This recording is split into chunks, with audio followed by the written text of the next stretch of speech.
which you was neither invited to nor welcome to exploit the way of the Civil Diocese, who we spoke to last night, who condemned his visit. Hey guys, we'll get started here in about 1 minute.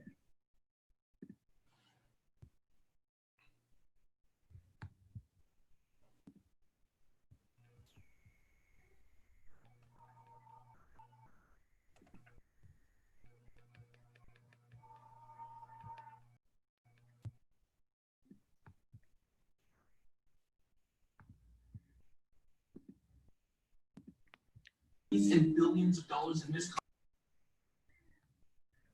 All right, I appreciate you guys all being here. For anybody watching on YouTube and you guys who are here on the Zoom, we appreciate you guys.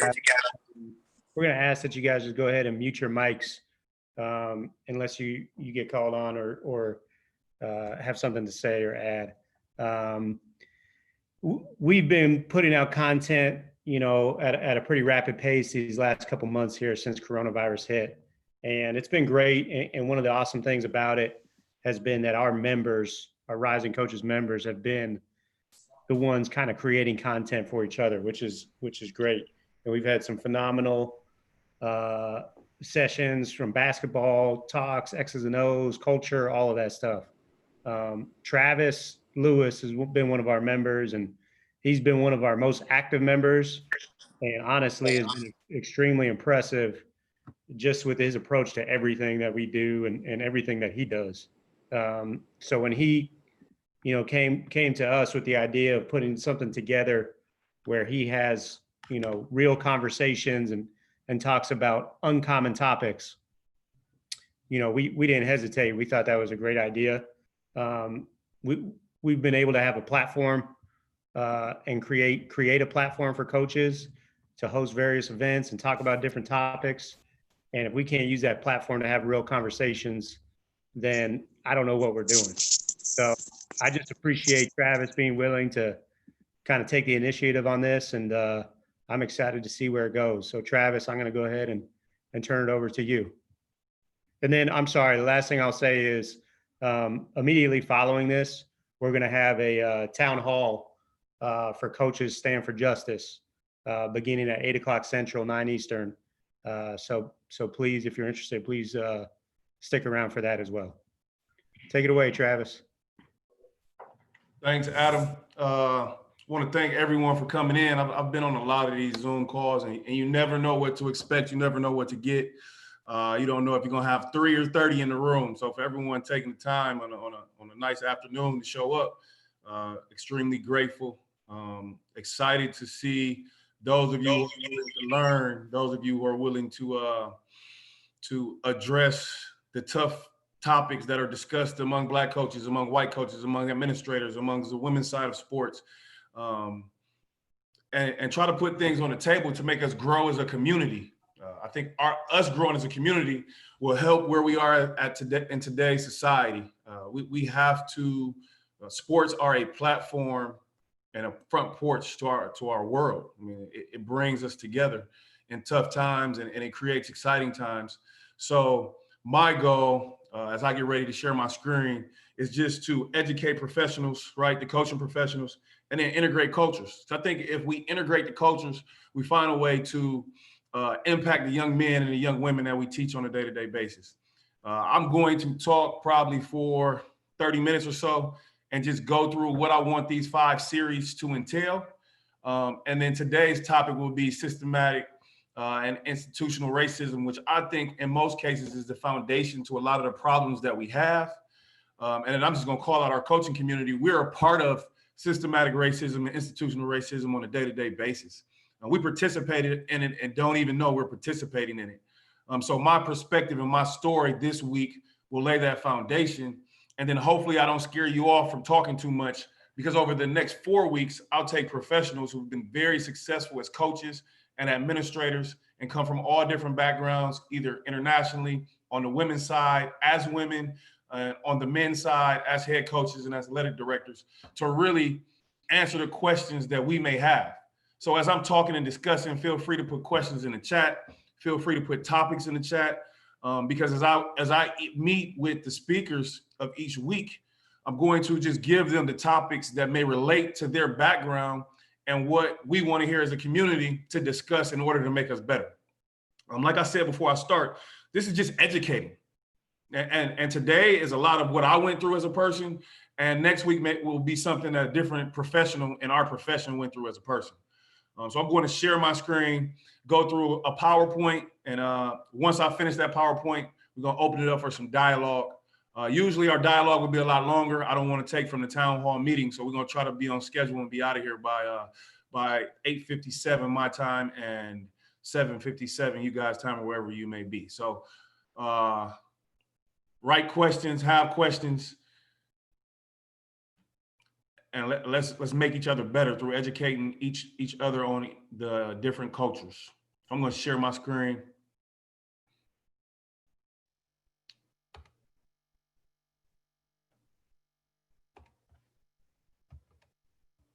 Can everyone see that PowerPoint? Yeah. All right. Yes.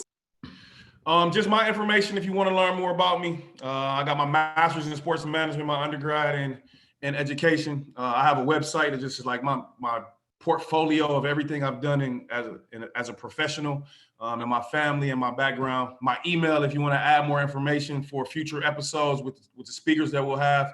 And then my Twitter if you want to follow me on Twitter or give information to me through Twitter.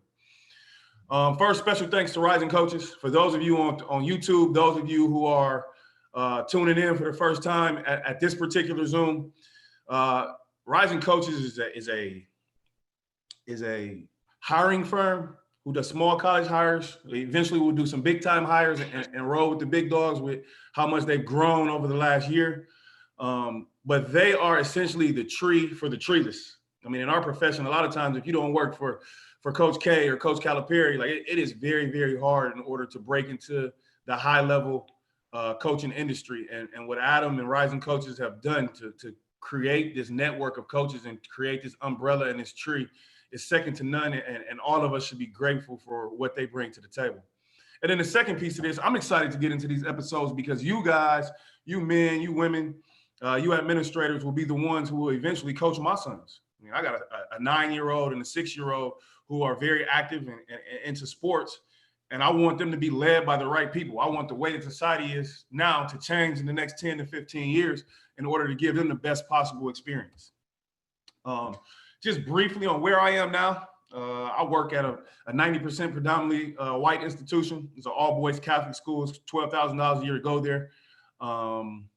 I am the first African-American coach to ever coach at that school. In the Toledo Diocese, they're extremely powerful. It's special in what they do for high school sports. And Coach Charlie Coles, who's a longtime coach at Miami of Ohio, and I don't want to misquote him, I'm pretty sure Coach Coles had a heart attack and died on the sideline for his love of basketball. He's the only other Black coach to coach in the Catholic Diocese school as a head coach between Toledo St. Francis, Toledo St. John's, and Toledo Central Catholic. And if you know Northwest Ohio and know Ohio sports, the Toledo area is very powerful in the basketball world. I was an administrator at Owens Community College. I'm the first African-American administrator in the sports department. And I am the second African-American head basketball coach at Toledo St. Francis. When I took over at Toledo St. Francis, the Toledo community said, as a Black male, the white community is going to destroy you.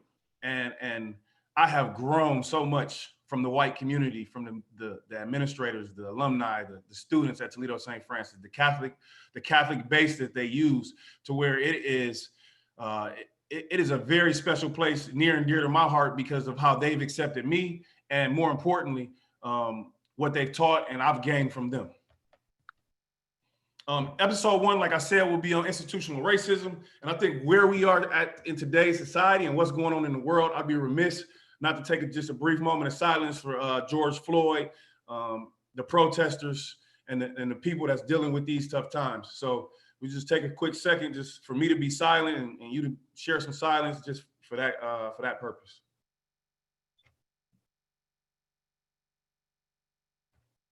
Thank you. So systematic racism or institutional racism is defined as systematic or institutional racism refers to the idea that white superiority are captured in everyday thinking at a systems level, taking into the big picture of how society operates rather than looking at one-on-one interactions. And I look at institutional racism and systemic racism as things put in place that we don't understand as a society or as a coaching department or as an education facility that hurts those that come from controversial, diverse backgrounds in order to excel and achieve and advance in the world. For example, I took the ACT 6 times just in order to have an opportunity to play college sports. And had I not had that opportunity, given my background, which I'll discuss as we move forward, I may have not been able to find a way to be successful and just been another statistical African-American male in society.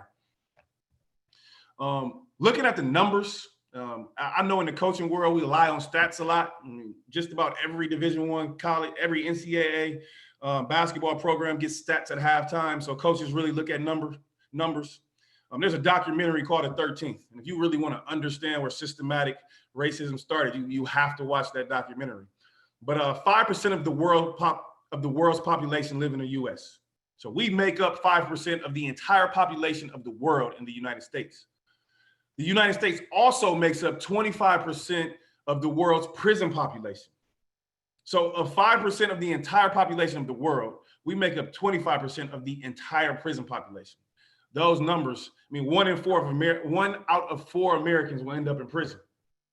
And to me, that's staggering. That's mind-blowing.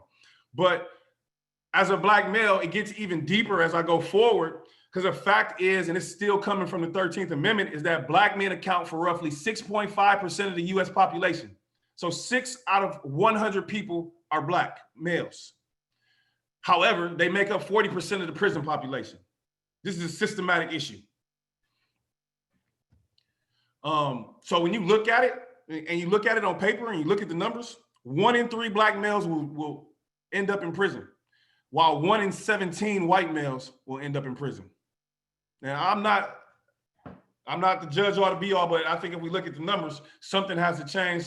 There is some variable to make these numbers be so far stretched from one another. So how do we change systematic racism? I think we have to change it internally. So I just look at our system. I look at the coaching profession. If I go to the Final Four, if I walk into a room and there are 4 people at a table and I walk up and 2 of those guys have on Power 5 polos and 2 of those guys have on junior college polos, the junior college polo guys immediately lose credibility because of what they have on their shirt. We don't know their background. We don't know their makeup. We don't know where they come from. We don't know anything about them other than the fact that one school is a Power 5. 2 of those guys are at a Power 5 institution and 2 of those guys are coaching at the junior college level. So if we can't figure out how to change our own biases, how are we going to change something as big as 1 in 3 African-American males going to prison and 1 in 17 white males going to prison? Some of the coaching keys I live by and some of the things I go by on a day-to-day basis with my program, I'll just jump down to number 2, is how you view what you do determines how you do what you do. So if you can't view yourself as needing to change, if you can't view yourself as needing to be open-minded, if you can't view yourself as needing to see that the things you do on a daily basis impact people, and if you don't learn them, you don't know how good or bad it can impact them, then we can't be the best coaches, leaders, and mentors that we're meant to be. And then I say that from the standpoint of don't be great by yourself, because if you do that, then you diminish your impact, right? If I only try to change the world by myself, if I only talk to Adam about the issues and controversies and things that I see, I don't take advantage of changing the leaders that we're building and mentoring. If we don't have these conversations, if we don't talk about what's talked about at the Final Four in the hotel room full of Black coaches and what's talked about at the Final Four at the dinner table full of white coaches to figure out how to address these things and bring them together, then we never gonna change how the system's set up. And then understand that these things are not going to change overnight. Like we tell our coaches like we tell our players about the season. Systematic change is a marathon, it's not a sprint. It's gonna happen program by program and player by player. But in order for that to happen, people will have to change their mindset. So just to tell you my story, tell you my background, like I said, I've been an administrator, I've been a Division I coach, I've been a junior college coach, I'm a current head coach. The circumstances that life gave me are unique. In most cases, and when I put things into perspective, my mother had me when she was 15 years old. I don't know my father to this day.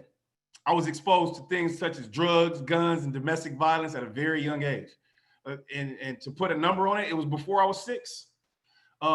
And when you put things into perspective, I have a picture on my phone of my grandparents sitting in front of a mural or a painting of Tupac, right? And Tupac's a very controversial topic, but that's the environment that I grew up. I grew up in Beaumont, Texas, shifting over to Houston, Texas, in the deep South.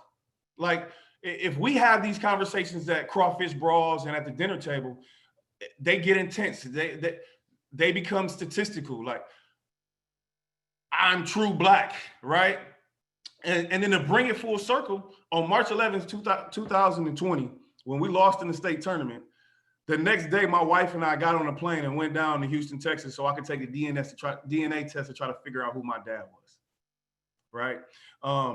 But I have the perfect example and the perfect story to say, hey, I should be either dead or in jail by the time I get to my 35th birthday, right? And I'm 36.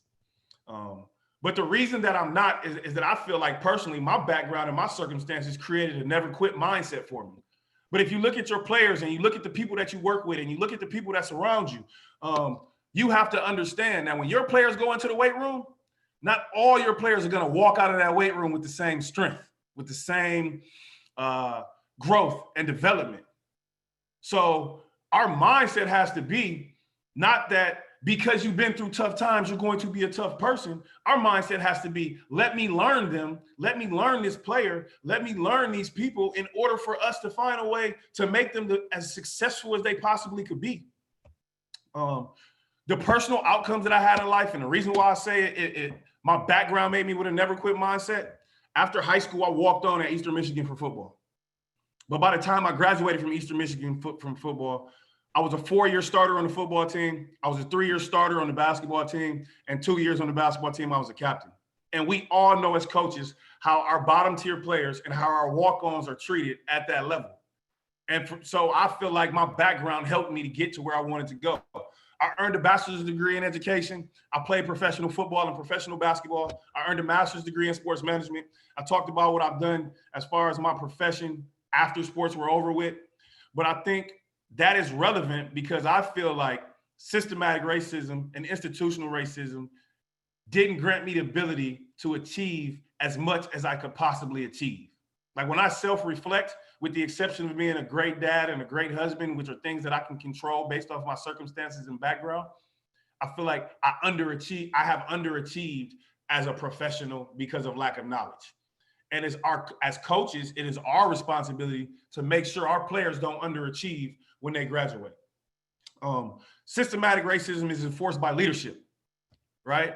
And when we look at the leadership in our profession, when we look at the leadership in coaching, this graph is taken from an article online recently. 75% of Division I coaches at the time this graph was taken are white. 22% are black. 50% of NCAA coaches are white. 44% of NCAA coaches are black. However, 26% of NCAA players are white and 53% of NCAA players are black. There is a culture clash. And if we don't admit there's a culture clash and learn each other, then us as a community aren't doing what's necessary in order to be the best leaders that we can be. And that's the purpose of these next 5 episodes. Make ourselves the best leaders of men and women that we possibly can be. If you look at more stats, right? Of the 75 teams in the Power 5 conference, only 18% of the head coaches are African Americans. However, 53% of NCAA Division I men's basketball players are African American, and 43% of NCAA Division I women's basketball players are African American. That's a little over and a little under 50% of a different race being led by 80% of people from a different culture. And as coaches, I'm using stats because that's how we operate. That's how we make adjustments. That's how we make change. Additionally, 1.2% of all men in the NCAA will play professionally, and less than 1% of all women in the NCAA will play professionally. Now, that number is unique because that's including both black, white, Asian, and all races at the college level. So it's important to understand as I move forward and I talk about institutional racism, the power of helping a kid get a college degree. Because many of them, the majority in this case, will not be professional basketball players. Just looking at it more and putting it on the graph, 1 of every 2 basketball players at the Division I level are Black. 1 in 5 NCAA Power 5 coaches are Black, which is 80% are white coaches.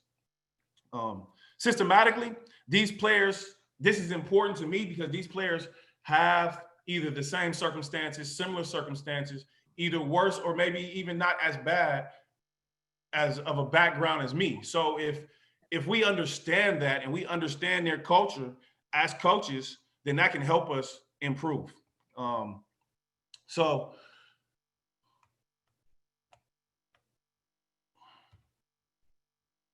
understand, and my definition of leadership, right? Leadership is influence. And I talk with my players all the time, right? I'm constantly trying to grow leaders. I'm trying to grow those that want to put themselves in controversial situations. Because as a leader, you got to make tough decisions. So to me, leadership is influence. So my goal over the next 5 series, including this series, is for us to become better as coaches and discuss and talk about topics that will make us better at integrating player-coach relationships when race is definitely an issue based off the numbers we just talked about. Talk and discuss on how we can change the stereotypes of us as coaches because we don't advance. And yes, we're going to talk about how the Black coach is only the recruiter, how the men on the women's side have an easy way to success, how it's hard for a head coach as a woman to have a male assistant. How the Black coach on the men's side is the recruiter and how the white coach on the men's side is the X's and O's guy. We're gonna talk about all these topics. How on the women's side you can hire your significant other, but on the men's side is viewed as not acceptable. We're going to talk about all those things, and we're going to have the professionals, athletic directors at different levels, and coaches that's been head coaches and Division I assistant coaches and junior college head coaches discuss how they feel about it, and us have a chance to have dialogue with them over the next five series. And then we'll discuss the frustrations of a coaching career. Because if we can't discuss these tough topics, if we can't bring it to the table with everybody in the room, then we can't create change. If you don't know what you don't know in most cases. We will use professionals in the business to help us do this. Understand this as coaches, though, as we talk about today's topics. Systemic and institutional racism, which I consider career-based racism in order to win, has no race and no gender. So if it's like, oh, I'm Black, I ain't a part of the systemic, you have been, I have been. I have contributed to this cause. So it's important that we recognize it, point it out, and use that as the foundation on how we grow over the next 5 episodes. As a coach, our job is to mentor, educate, and lead players to the best version of themselves. And when doing that, we have to understand that people change every 7 years. So think about a newborn, and then think about a 7-year-old. Think about a 7-year-old and think about a 14-year-old. Think about a 14-year-old and then think about a 21-year-old. Think about a 21-year-old and think about 28. Think about 28 and then think about 35. At all those stages of life, your thought process, your maturity, your growth is completely different.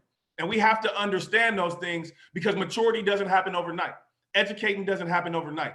And if we're not educating and assuming the ignorance amongst our players and the fact that they don't know, we're contributing to institutional racism. If we're making decisions based off of a player will stay eligible, if a player is going to graduate, if the team GPA is going to meet the APR, if we're making decisions on what our players do off of that, we've directly or indirectly contributed to institutional racism. For example, I'll put it in this perspective.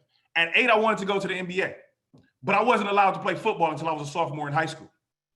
At 18, I wanted to go to the NFL, but I had the most attention as a football player. At 25, I wanted to play professionally, but I had a better experience and better career as a basketball player. So my influence and my thought process was all based off my current circumstances during the growth and maturity.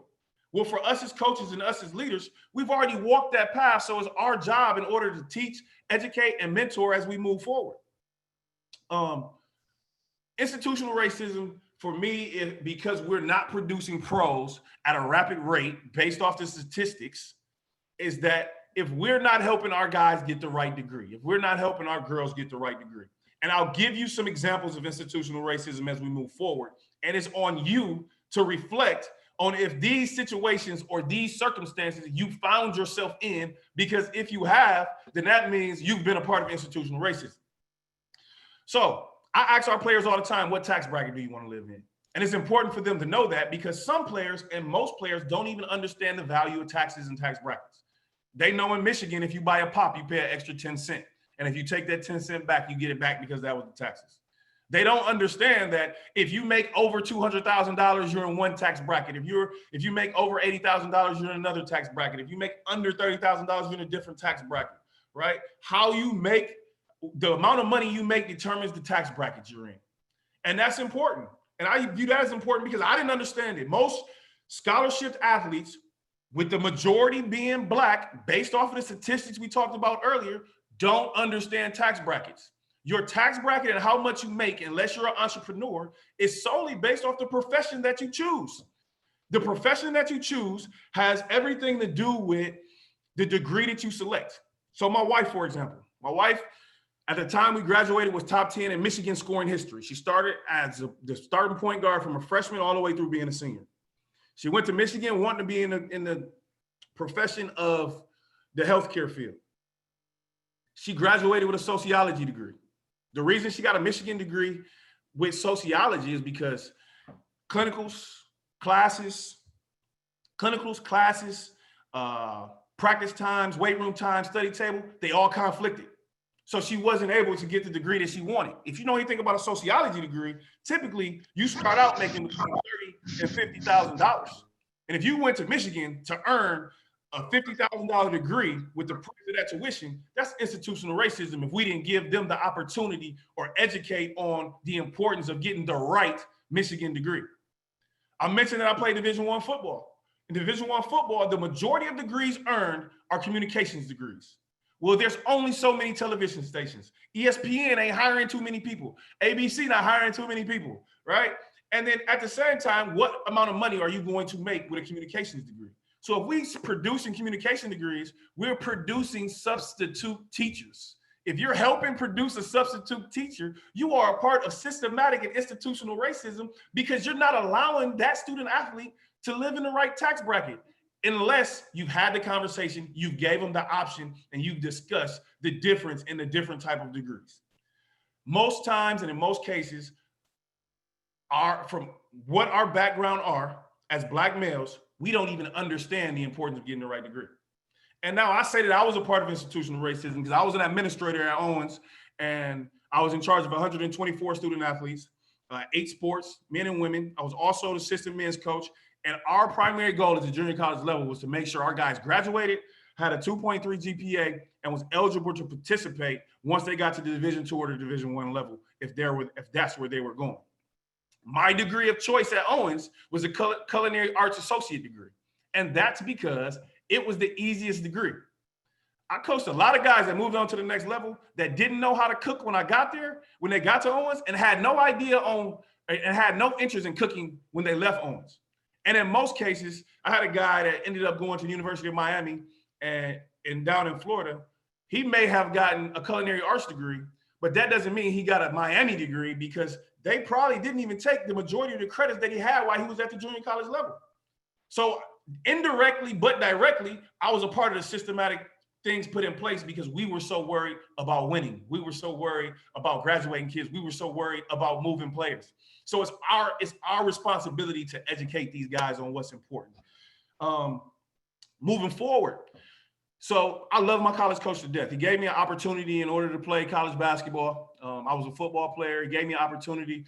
Talked to him till this day. He's been in my corner. He's been a strong supporter of me. My college coach is a Kappa. And as a Kappa, he was a part of a Black fraternity. I had a Black college coach.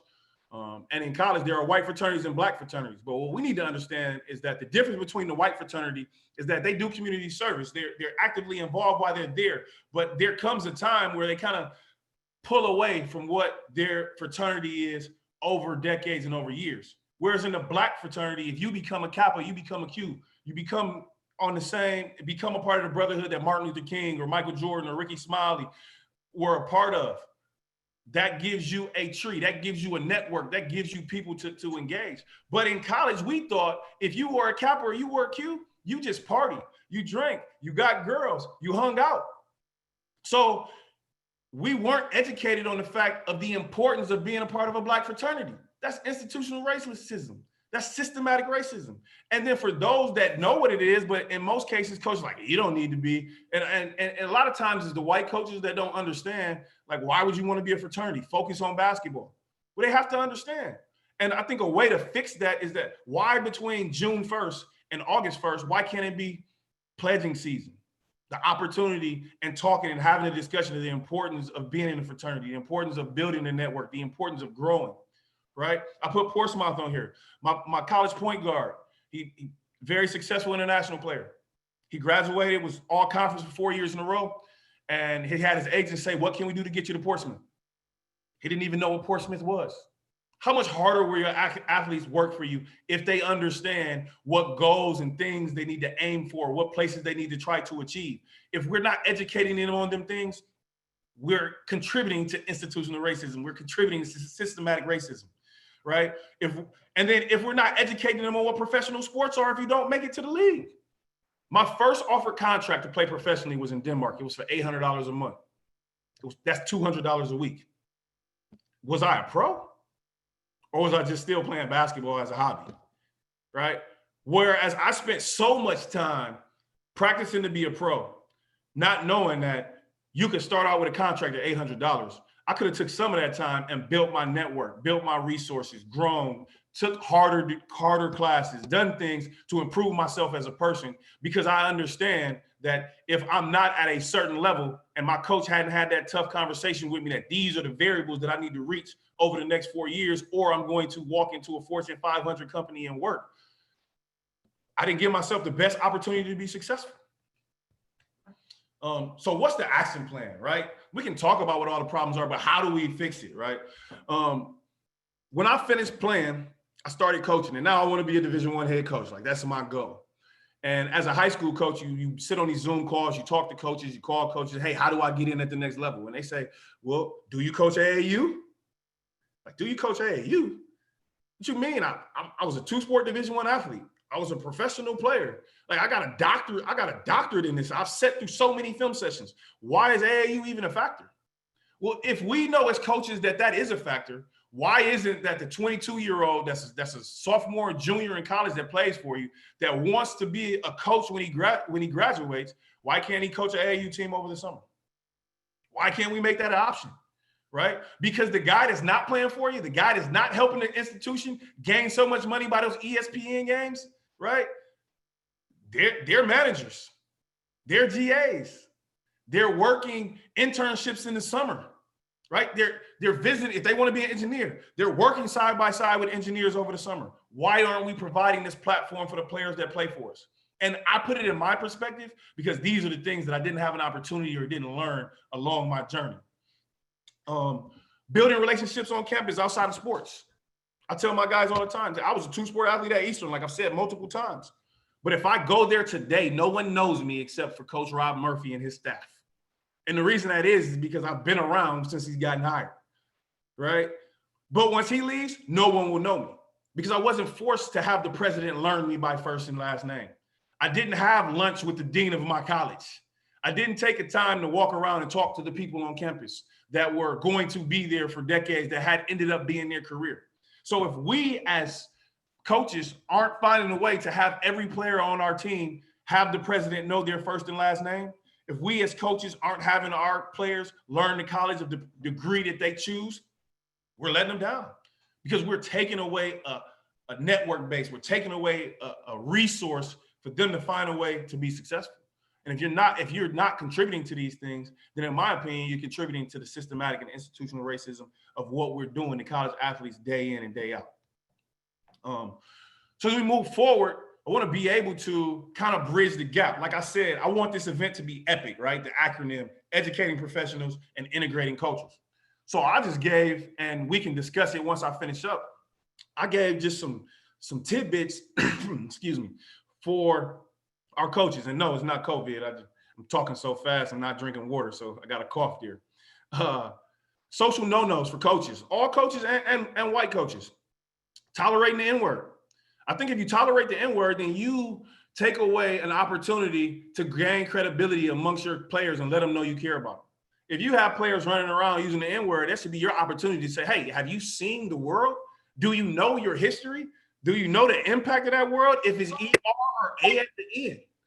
So if we're allowing that behavior, that's a social no-no. That's not taking advantage to be the best possible leader that you could be. The next would be addressing players as African-Americans instead of Black during intimate conversations. Like, that's a social no-no. I'll use my significant other. I use my wife as an example. When we're having an intimate conversation, I call her bae, right? I call her boo. I call her dot. She complete my sentence. But someone that's not intimate with her won't call her those same things. So if you're addressing your players in an intimate conversation and you say, I'm really trying to do what's best for you as an African-American, and you're not saying, hey, as a Black male, right, in an intimate conversation, if you're too uncomfortable to use the word Black in the right context, then you got to do some soul searching and figure out how to make those intimate conversations better in order to help bridge the gap and educate our African-American males if white males are going to be the primary people that's coaching. Which is not a bad thing by any stretch of imagination. I think the best person for the job should have it. Number 3, verifying you solid with the Black community because your brother-in-law is Black and you have a ton of Black friends. So what relationship do you have with me? I don't care about your Black brother-in-law. So using those type of terms, being in that, and then with that, improving our communication as a whole, right? And we do it as Black coaches. We do it as white coaches. Describing predominantly Black teams as athletic teams, a bunch of athletes, right? That's categorizing, that's putting it into perspective instead of saying and stating their style of play. Describing predominantly white teams as fundamentally sound teams, that's categorizing instead of putting it into a right play. We are building leaders. Our players that we lead will one day be the reason that people like George Floyd and others won't be victims of what our system has already put in place for us. Some social nuggets to teach. I think as a white coach, in order to help the situation and grow and mentor and change our student athletes, you got to learn the players' music. Music tells a story, right? A lot of times the music is how we express ourselves in the Black community. It changes. Like I said, my grandparents were sitting in front of a mural of Tupac when I was under 2 years old. Like, it's our environment. It helps us express ourselves. So if you're not taking the time to understand the type of music that your players lead, because then you understand their mindset. And then using that as a tool to teach them. And the next one is the procedure for learning, okay?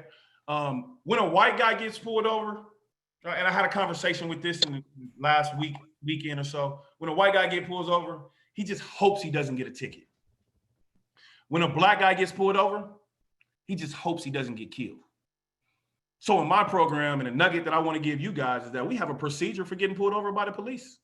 You turn the car off, you turn off the headlights, you turn on the dome lights, you roll down all 4 windows, and you put all your hands outside of the window. And that's important because we need to make police officers feel safe. We need to make them comfortable. That's just the circumstances that we've been dealt. That's what the numbers say, right? And it's no different than being on the basketball court. If you come in and you're getting out rebounded by 8 at halftime, we need to box out, right? So there's things that we need to teach our players, Black players in particular, with the way that the world is, in order to help them survive, in order to help them live, in order to help them be better people. The next a big thing that we do as far as tactics to change is that if we're in the airport or we're in the store or we're moving as a group, I'll make our biggest guy go tell the police officer, hey, I appreciate what you do. Because police officers are a network as well.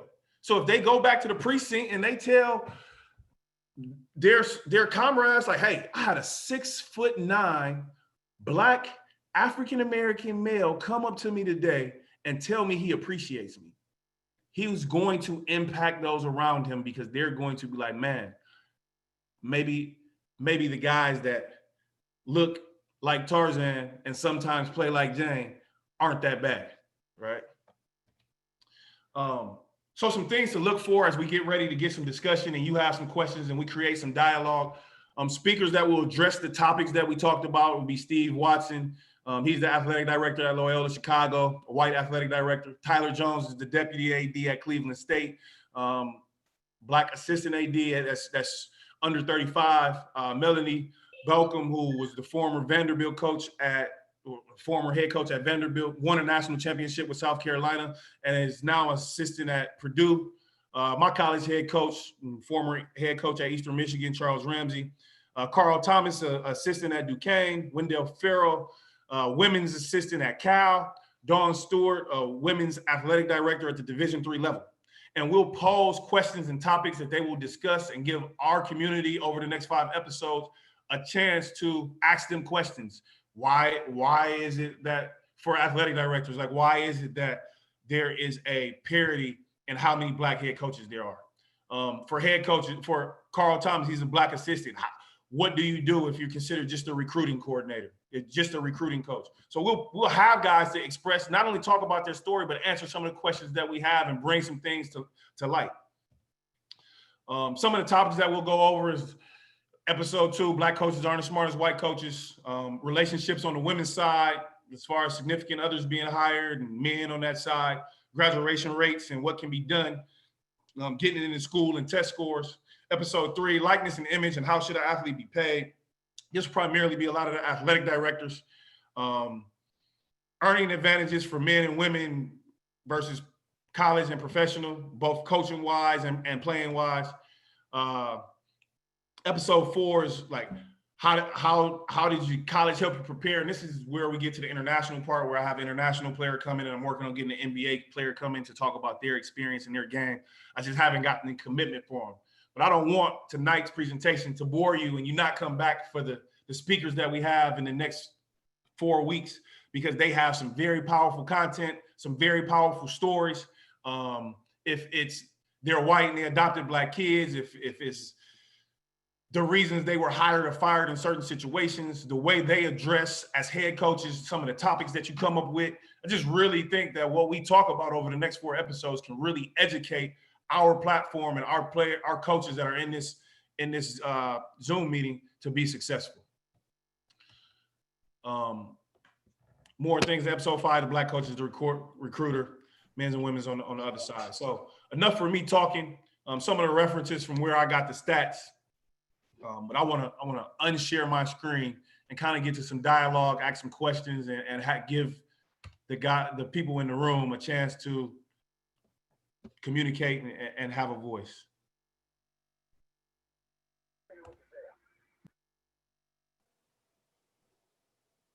Hello.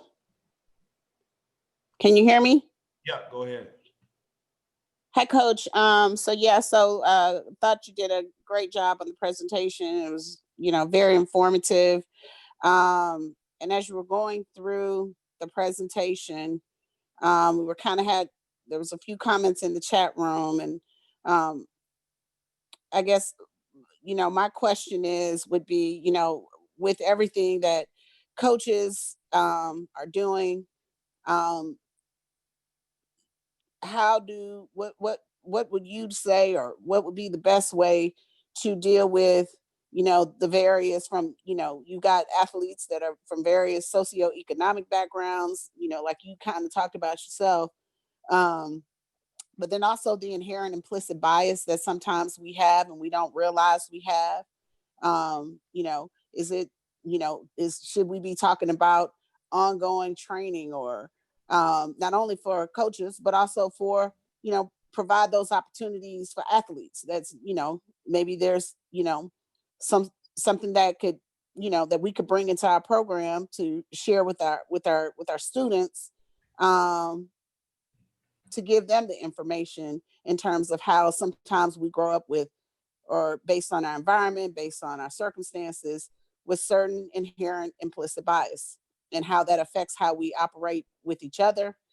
But also, even when you talk about coaching and the disparities at the different levels with Black coaches, how these institutions, the bias is what I think perpetuates the institutionalized racism.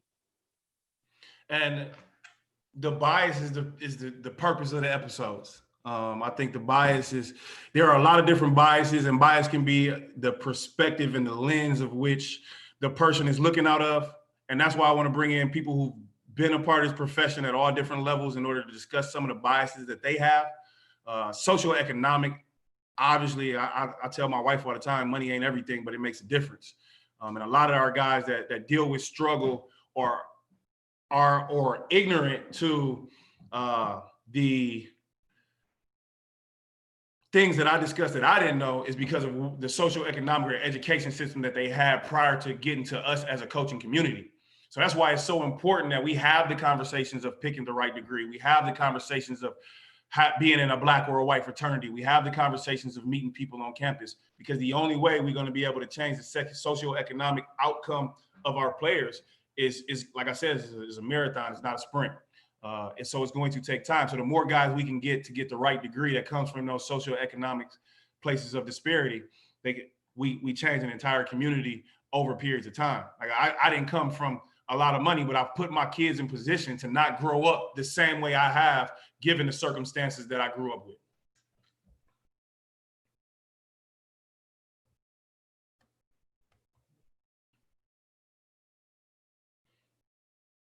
One of the things that I seen in the chat room is that awkward silence that we always get when we get on the Zoom, was to just go over music again. I think music in most cases is a form of expression. So if we can kind of understand as coaches, despite Black, white, or whatever the case may be, the type of music and the reason that a specific or particular person is listening to that type of music, it creates dialogue to learn the mindset of that student. If it's R&B, if it's rap and hip hop, if it's country and rock and roll. So it's just a tool or a tactic for us as coaches to help learn our players, because as we know, our players don't really care how much we know. They care how they want to know how much we care about them. Like if they don't know you care about them, then they really don't care about the knowledge that you have as far as X's and O's are concerned. Travis, Tommy Strine, this has been, I got here late, but awesome stuff, man. Real quick with that socioeconomic stuff, isn't, like we give like, we give, like $1,000 a semester or whatever it is for cost of attendance. Like it's up to us as well to like teach them how to spend that money, right? Like some of those. I forgot to address that point throughout my PowerPoint. Because like I remember like when I was at Cleveland State, like we're sitting in the airport and also coming back from Italy, and these dudes had their cost of attendance hit for the first time. And next thing I know, none of them had money to spend at the cafeteria during fall break. So like we got to educate these guys on that stuff too, right? Investments, credit scores, driving records, all things that are important that it's better to start at 18. I'll tell you, for example, myself, first time I got my Pell Grant scholarship check, I went and bought a gold grill front. I got my ears pierced and I went and got 2 tattoos. And in about 4.5 weeks, that money was gone.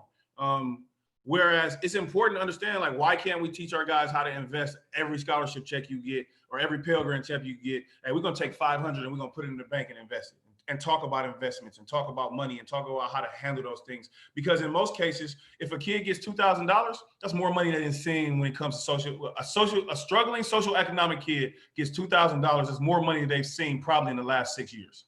So absolutely, Tommy, I'm glad you brought that point up, because I definitely forgot to touch base on it. I wanted to say something about the educational degree part of it. So my brother actually works in the culinary industry, and he makes a pretty decent living. And so part of that is educating our players on what kind of degrees you can, what you can use your degree to do. I coach basketball. I make very little money compared to my brother, just because he did research on what he wanted to do and what he knew he wanted to do and how he could get in the industry. And he works for a company that he could grow in. That's a huge corporation. So I think educating our players that not necessarily sports management is the easiest route, or culinary, is the easiest route. It's more of what you can do with that degree. And then, coming from a junior college, our guys, first thing I told them is, if you go to the school you go to, you make sure they don't let you change your degree. Because if you do, that messes everything up for you, man. You have a plan, execute that plan, and don't let anybody change it. Because if you do, you're going to wind up in a degree that you don't know anything about, and you're going to be stuck. Yeah, exactly. That's one of the things why I said ask the tax bracket. A lot of guys come in at 18 and have no idea what they want to be. So my thing that I say for them is, hey, figure out what tax brackets you want to be in. You want to make $150,000 a year? Go find me 10 jobs that gross income is $150,000 a year. And then of those, what do you like to do? So just, and it's money is, believe me, there are a lot of teachers that I work with on a day-to-day basis that absolutely love their degree. We have a guy at our school named Doc Urine. He has a doctorate degree, smartest guy I've ever been around. And he just really loves being an AP chemistry high school teacher. And there's nothing wrong with that. But we contribute to the systematic piece of it if we're not educating them and assuming that they understand that. Like most guys just feel like, well, so I was always told, if you get a college degree, you'll be fine. Well, that's not. Hey, Travis. I'd like to chime in just real quick on that. So I actually do a podcast for the Economic Alliance Gulf Coast Growth Show here in Houston, Texas. And we had Garrett Jones on the show. He's the defensive lineman for the former Texas defensive lineman for the Houston Texans. And, you know, one of the things that he's trying to drive is even when they do reach the pros, a lot of these guys don't, a lot of the kids that y'all guys are coaching, they don't always have insight to do what to do after they're done with their pro careers. And so, you know, we're really kind of pushing them to get more into the industrial trades because, man, they can make six-figure incomes easy in that space with very minimal education. So I just kind of want to bring that point out. Garrett Jones is a phenomenal man, really, really good dude, great coach. Love working with him. So just wanted to hammer on that real quick. Yeah, Travis Lewis was, I just joined.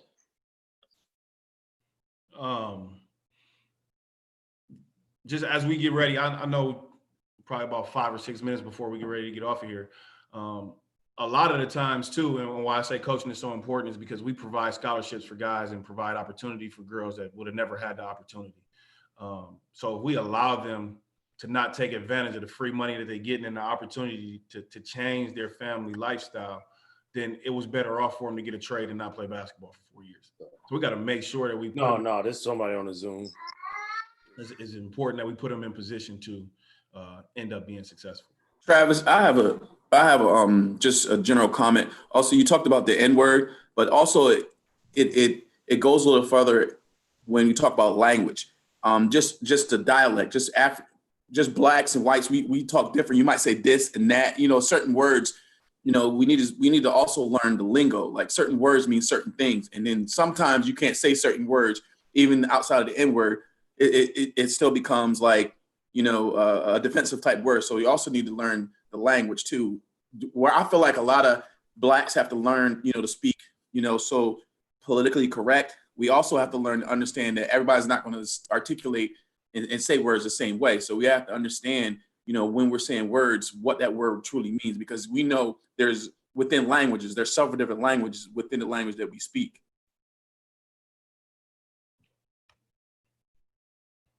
Great point. Great point. Just looking through the chat. Say, Travis, I'd like to join in, coach, on this one. My thought is, at what point do you start that breaking of the change of the mind and the mindset and how we're teaching our young athletes and our young coaches that are coming in? At what degree do you start this? Is this a college level or start? Is this a high school level? How deep are you going with this thesis or with this idea? Well, you know, at the high school level now, our guys, I mean, my juniors and seniors is at 16 and 17. I ask them what they want to be when they grow up, and they do internships. I mean, I think it's never too early to start learning, because if they know by the time they get to college, you enhance the opportunity for them to pick the right degree. And since you talk about how early it is to learn, like it's so unique on the methods and the ways that we learn things, because with everything going on with George Floyd, I had to have a conversation with my sons today about, hey man, you Black in America, but am I contributing to the cause? Because how are we ever gonna change the thought process and the biases and the things that go on if at the dinner table with 6 and 7, they already had a bias that, dang, I'm different than the white guy, right? So now it's gonna take them to not address that issue with their kids, but at the same time, it's extremely important to address because they are Black in America. And when they get pulled over, they do have to worry about getting killed and not just worry about getting out of the ticket. So we get caught as coaches, and that's why it's so important for us to learn each other's culture and change the young men that we work with and the young women that we work with from the time they're as a freshman in high school to a graduate from college. about social differences and social languages and the way to collaborate as cultures. And that's why I'm so excited to see the different reactions to the conversations that we have moving forward, because it has to change, but it also has to be brought to the forefront, because I don't want my son to get killed because I didn't have a conversation with him about him being a black male in society. But I'm still contributing to the stigma of there's a difference in the races. At some point, yeah, we got to press down on it. So hopefully the foundation of just understanding that we can contribute to things and not even have an idea that we contribute to things has been helpful. But I also just wanted to lay out the format of the next 4 weeks, because I think the most heat and the most power comes in the next four weeks. Like I tell our players, you win games in the fourth quarter. I don't care what you did in the first and the second and the third. The fourth quarter matters the most. I read a quote and seen a thing about Kobe. A kid in the NBA had a great game against him, and it was going into the fourth. He said, "Hey, good game." And the reason he was telling them good games because whatever you did there didn't matter. It's go time.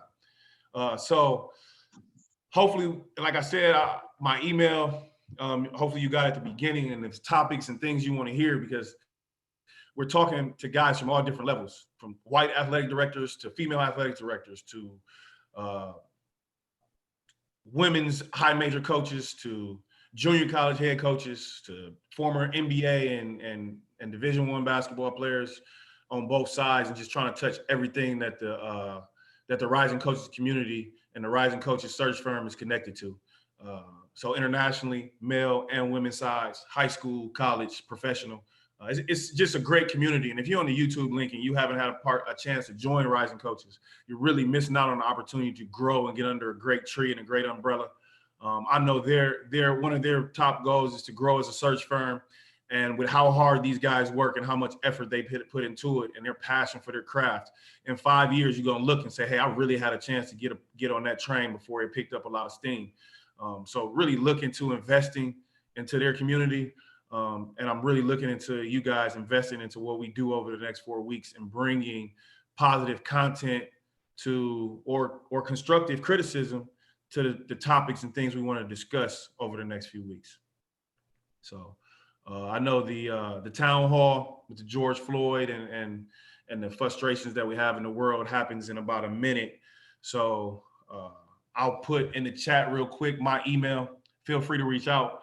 My information also is on my website, travislewis32.org. But I appreciate everyone being here. This was great. I think it's going to be an awesome follow-up in the next 4 weeks. And to my fellow coaches like Menlik, Kareem, just looking through you guys that I see day in and day out on Zoom. I appreciate you guys, and I'm looking forward to your feedback on how you thought tonight went. And we'll have more time. I don't want you to feel rushed when the other guys come. We'll have more time for dialogue.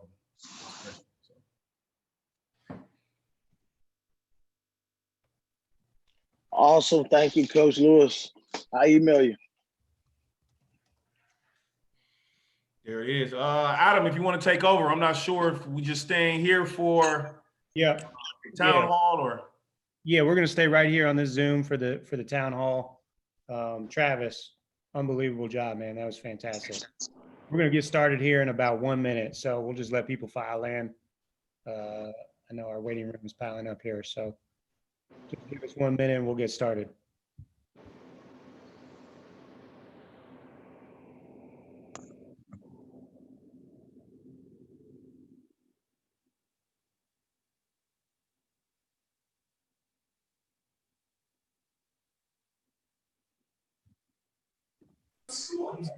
Okay, we're going to go ahead and start. I appreciate everybody being here.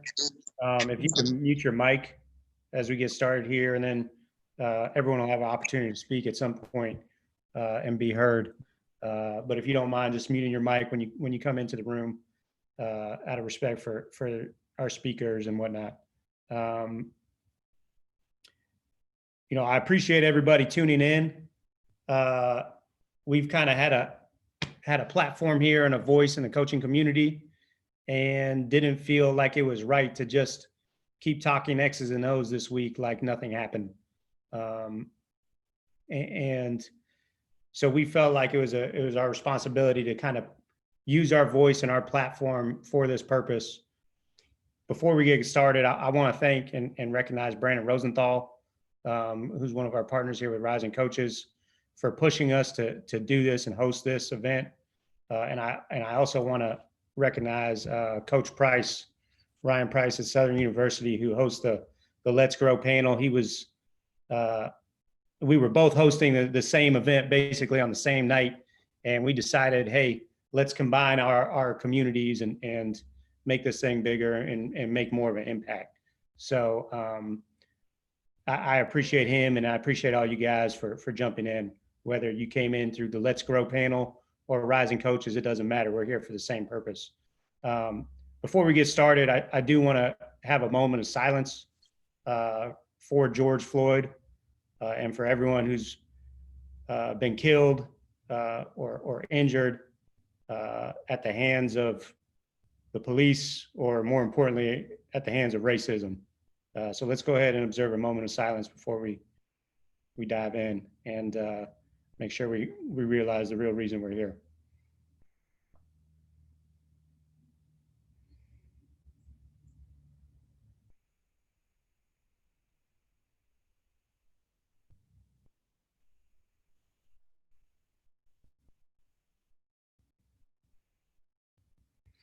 All right, thank you guys. I want to go ahead and first off introduce Ryan Price from the Let's Go Grow panel. He's made a tremendous impact on the coaching community here in these last couple months. He's the assistant coach at Southern University. Coach Price, are you on here? Yes, I am. Yes, I am. Good evening, Adam. Good evening, everybody. How's everybody doing this evening? I know everybody's on mute, but yes, I'm on, Adam. Do you want to go ahead and introduce our first speaker and kind of kick us off here? Yeah, absolutely. Our first speaker is a gentleman that I've known my whole life. He is my father. He is the head coach at Lamar University, Tick Price. He is a guy that I have looked up to for many years, my whole life, to be honest. And he's a guy that I think has done a tremendous job, and I think he's one of the probably nowadays pioneers, so to speak, as far as coaches, because he's one of the elder coaches now. He probably kicked my butt for saying that, but he's considered by most coaches, younger guys, they look at him as what they call the OG in the business, because he's been in this business for 40 years. And he's a guy that has withstand the times. He's in his 60s. He probably kicked my butt for saying that, but he has seen a lot of different things in his life, especially being an African-American male that has been raised and lived in the South his entire life. So I'm going to go ahead and allow him to speak and go ahead and give his platform and give his presentation. Thank you, Ryan. You read it the same way I wrote it, so I appreciate you putting it out there, and I'm glad that you guys joined forces with Rising Coaches. This is what this is all about in the coaching profession, is being strong together, sharing ideas. No one have the original. We all kind of steal from each other. But I do think it's always good when you can converse, share notes. Sometimes when you're in recruiting wars, you kind of become a little bit distant from each other. But this is a perfect time for everyone to kind of get to know each other. I see a lot of new faces that I'm not familiar with. So it's great to see some new faces.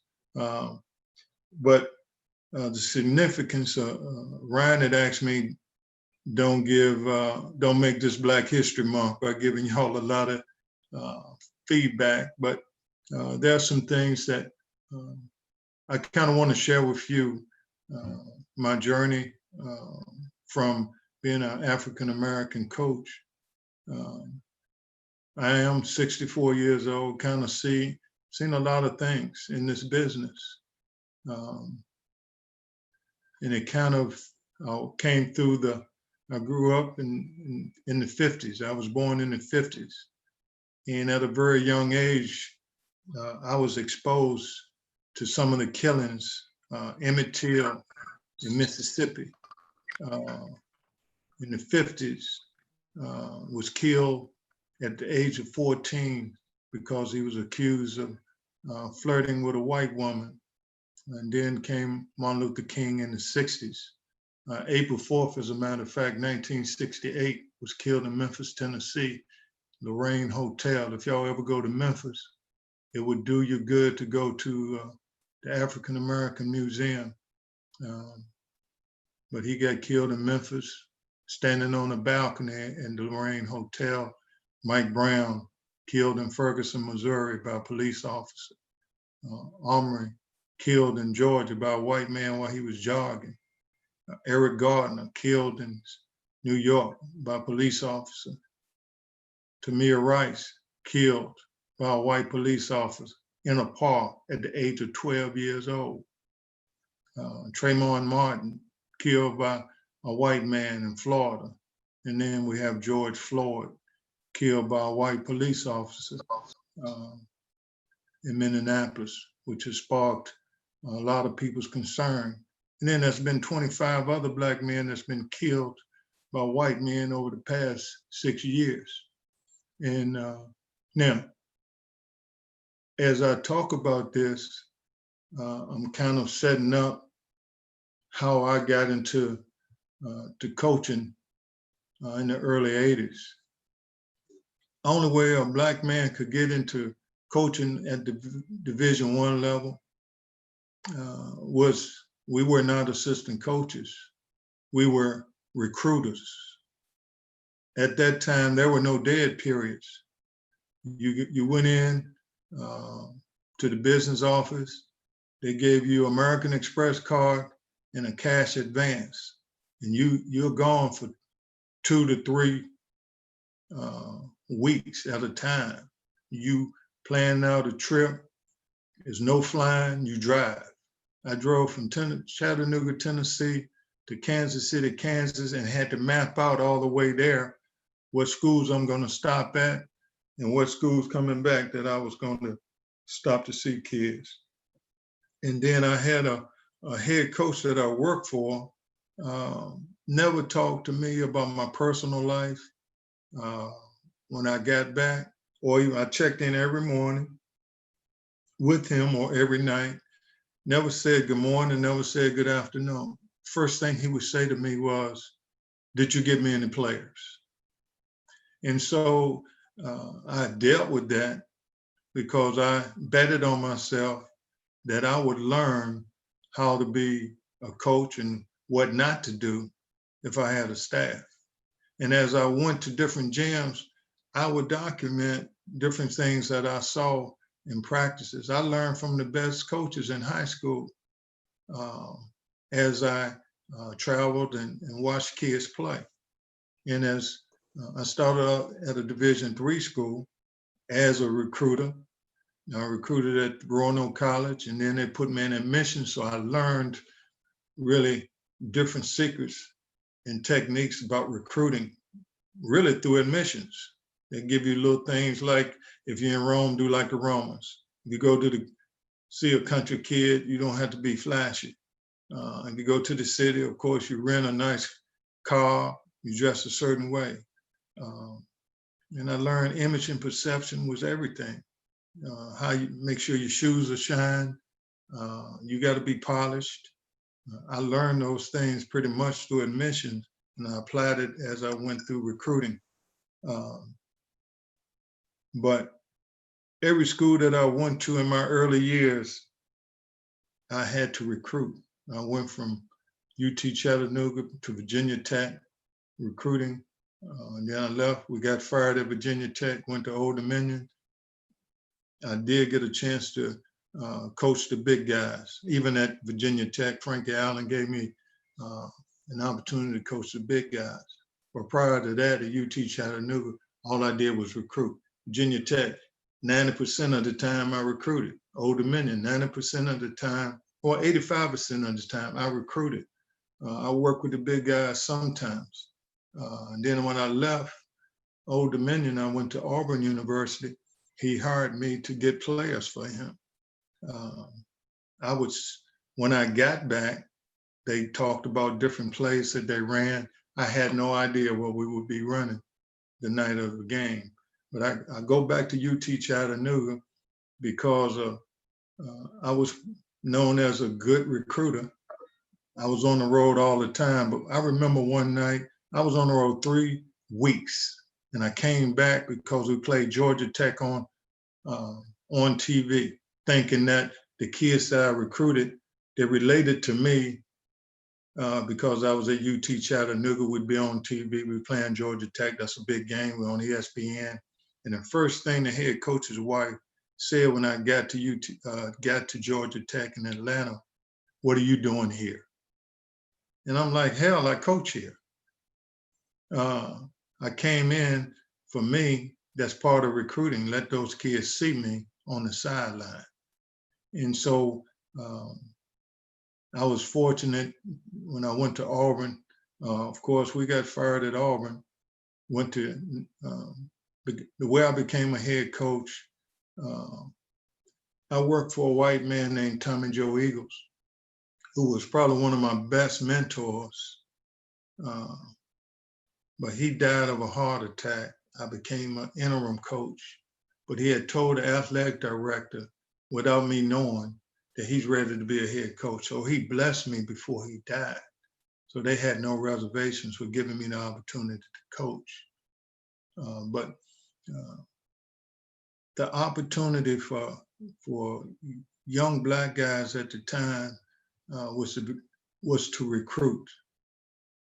We'd go to the Final Four, sit around and listen to John Thompson, who at that time was the OG. John Thompson, Nolan Richardson, John Chaney, and I was always kind of listening, being around a little bit, and they would tell me, "You better get you some players." So it's always been ingrained in me to always have good players. They say you need good. Your players have got to be better than the other team. It's not about X and O's. You got to get you some players. Don't worry about tricky plays. If you got tricky players, they'll make tricky plays. And so that kind of was instilled in me as I continue to make my path through the coaching circles. But I had a meeting on Monday, and I talked to my players about what's going on. We had a Zoom meeting. And I'll tell you guys what I told them. I said, look, I support protesting because I saw my daddy get beat protesting to open up doors for me to go to a white school, integration. I was part of the first group of Black kids to go to a predominantly white school. We integrated in Danville, Virginia. So I watched my daddy protest. But now that's a difference between protesting and rioting. And I told my kids, if you riot, you don't want to be a part of that because you're looting, you turn up your own city. I mean, how smart is that? But if it's a peaceful protest, you're bringing about awareness. And hopefully you'll bring change. But if you're part of the rioting, then this is how TV works. They will change the narrative from what really is happening, which is a Black man got murdered by a white police officer. The narrative now changes to Black folk are rioting, burning up stores, breaking into stores, looting.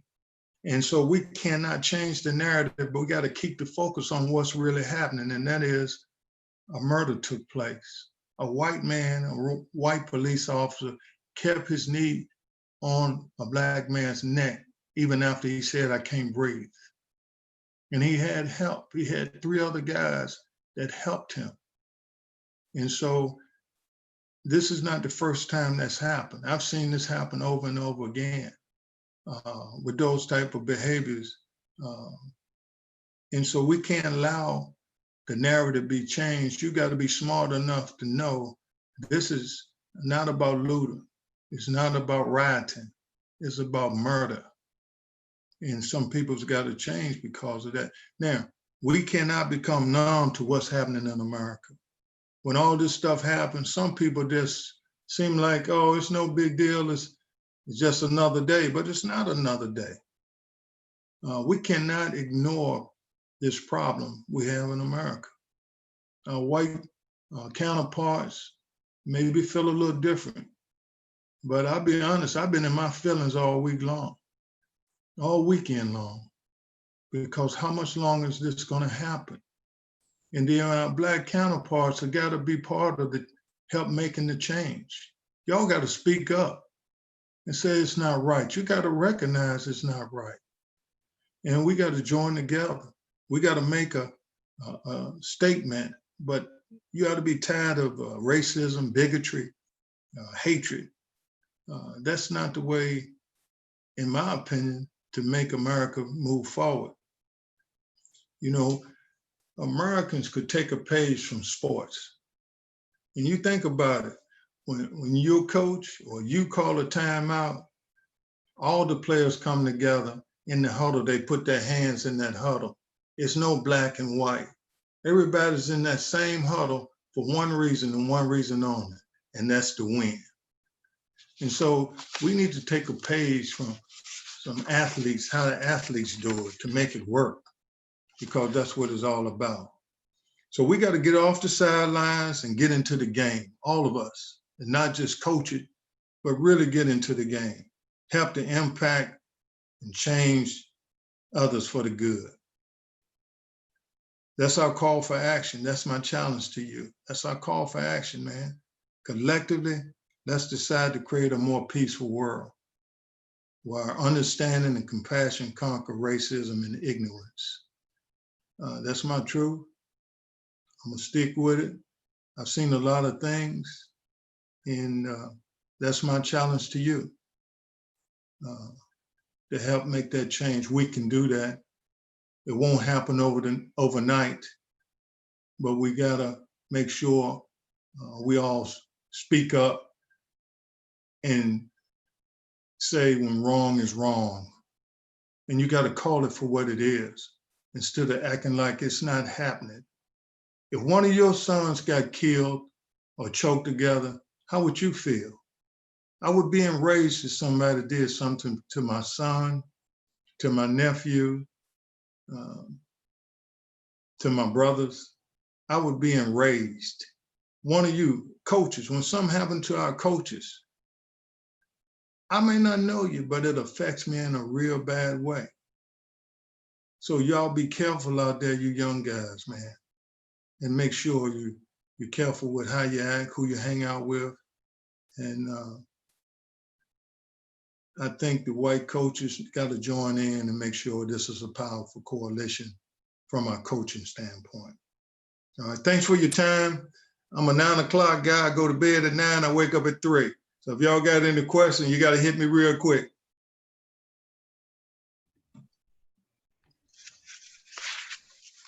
Thank you, Coach Price. That was fantastic. Appreciate you kicking us off here. Okay. We're going to hear from a few people here before we open it up for a group discussion. Our next speaker is Cabral Huff. Cabral is the head coach at Holy Innocents, and he's also works with the Minority Coaches Association of Georgia. They hosted their town hall last night and had over 400 coaches involved. It was phenomenal. And I wanted Cabral to come speak because after just hosting one of these long conversations, I wanted him to give his perspective of, you know, what we should set our intentions as for this evening and how to take action moving forward. Coach Huff. Welcome everyone. Thank you, Adam, for the opportunity to speak. Coach Price is a great opportunity to come after a legend. to speak after your experiences. And what I first want to say is that everyone on this call has to admit the systemic problem of racism here in America that has been going on for years and years. And that unfortunately, everyone on this call has been a part of why it's still going on. And part of that reason is because of the silence that we've had since the 60s, since we had the Civil Rights Act, because we got high on the hog. We got a little bit more money. We moved to the suburbs, and we felt that it didn't affect us anymore. Even as African-American people, we felt it didn't affect us anymore. And so we remained silent no matter what we heard, saw, felt. We kind of remained silent to the fact of racism. We were afraid to have the difficult conversations that needed to be had that are now beginning to happen because we've seen these acts of violence happen over and over and over again. And unfortunately, they've been placed in front of our face because of the use of a camera, the use of a cell phone. And so I didn't want to just ramble. I wanted to kind of make sure I had my thoughts together. But I want you to understand that when you don't speak, when you don't say anything, you live in a vacuum. And many times it's not the best. You don't know what to say or what to say best. But when you're silent, you're perpetuating what's already going on. And so racism is a result of thinking of ourselves higher than who we are, or thinking of ourselves higher than God. And no one on this call should think of themselves higher than God. So we have choices to make the right decision or the wrong decision. And everyone here has that choice to make a decision to do that. I think many times when you look at what's going on in the world, we don't understand that every African-American, and especially every African-American male on this call, when they drive by a police officer or when they pull up beside a police officer, their thought isn't, am I going to be okay? A lot of that thought is, am I going to live to see tomorrow? When a police officer pulls up behind them, they're wondering, are they about to be pulled over for no apparent reason? I can only use experiences that I've been through. Experience of driving from Florida to Atlanta when I was around 25 with two other Black males being pulled over and police officers searching the car for no apparent reason.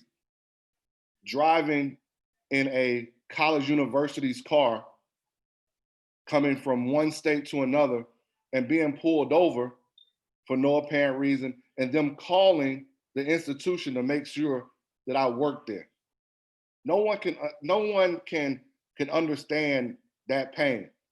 And I don't expect anyone to understand that pain. But what I do expect and what we need to try to change is not sympathy, but empathy. That we don't need hearing, we need listening to understand. And when we listen to understand, we can now affect and bring our full attention to what needs to be changed. We don't need this to end 2 weeks from now. We don't need these conversations to end 1 month from now. If something has our full attention, we can really affect change. And to me, and for what happened last night, that was our goal, was to try to affect change. And what can we do? Many times, even in Coach Price's era, people say, well, they voted and nothing has changed. And I've said this many times. Yes, they voted. Yes, they did. But many times we've forgotten to vote in the elections that matter. We vote in the presidential elections, but we don't vote in the local elections that can really affect change. We haven't talked to our players about real life issues that can really help them. So I challenge you, if you haven't done so already, to go talk to your players, to have a real conversation. And the real conversation may even be just you listening to them after you ask them, how do you feel about this? Because white and Black athletes do have a feeling about what's going on. And you have to understand that you may not agree with what they're feeling, but you have to understand why they're feeling that way. And so again, I challenge you that we've got to make a change and we've got to make a stand. We as coaches impact these kids that we're blessed to coach more than anyone else. And if we use our platform the right way, we can get the young people to change this world. It's important to understand that even back in the 60s, the people that were impacting the world were the young people. And if we can continue to build into them, we can change. I hope I said something that impacts you, that can help you change in your team. Just have those conversations. Just have that real dialogue with your team, with other coaches, with someone that's not your race, your gender, so we can make a change. Thank you for the platform, Ryan. Thank you for the platform, Adam. Thank you, Coach Huff. Next, we want to bring in Kareem Richardson. Coach Richardson, are you there? Yes. Well, Gordo, I appreciate you having me on here. Again, Kareem Richardson, I'm over at Indiana State University. And man, I really, following up with from Coach Huff and Coach Price with things that they talked about is not really, honestly, a whole lot more. But the thing that I'd like to share is, I was talking to a friend of mine, DJ Taylor, earlier today, and we were talking about the love and compassion that needs to take place. About love conquers a lot of things, and conquers a lot of hatred that goes on. And so the fact of loving our players and loving the young generation, and make sure that they're doing the right things is I think really important.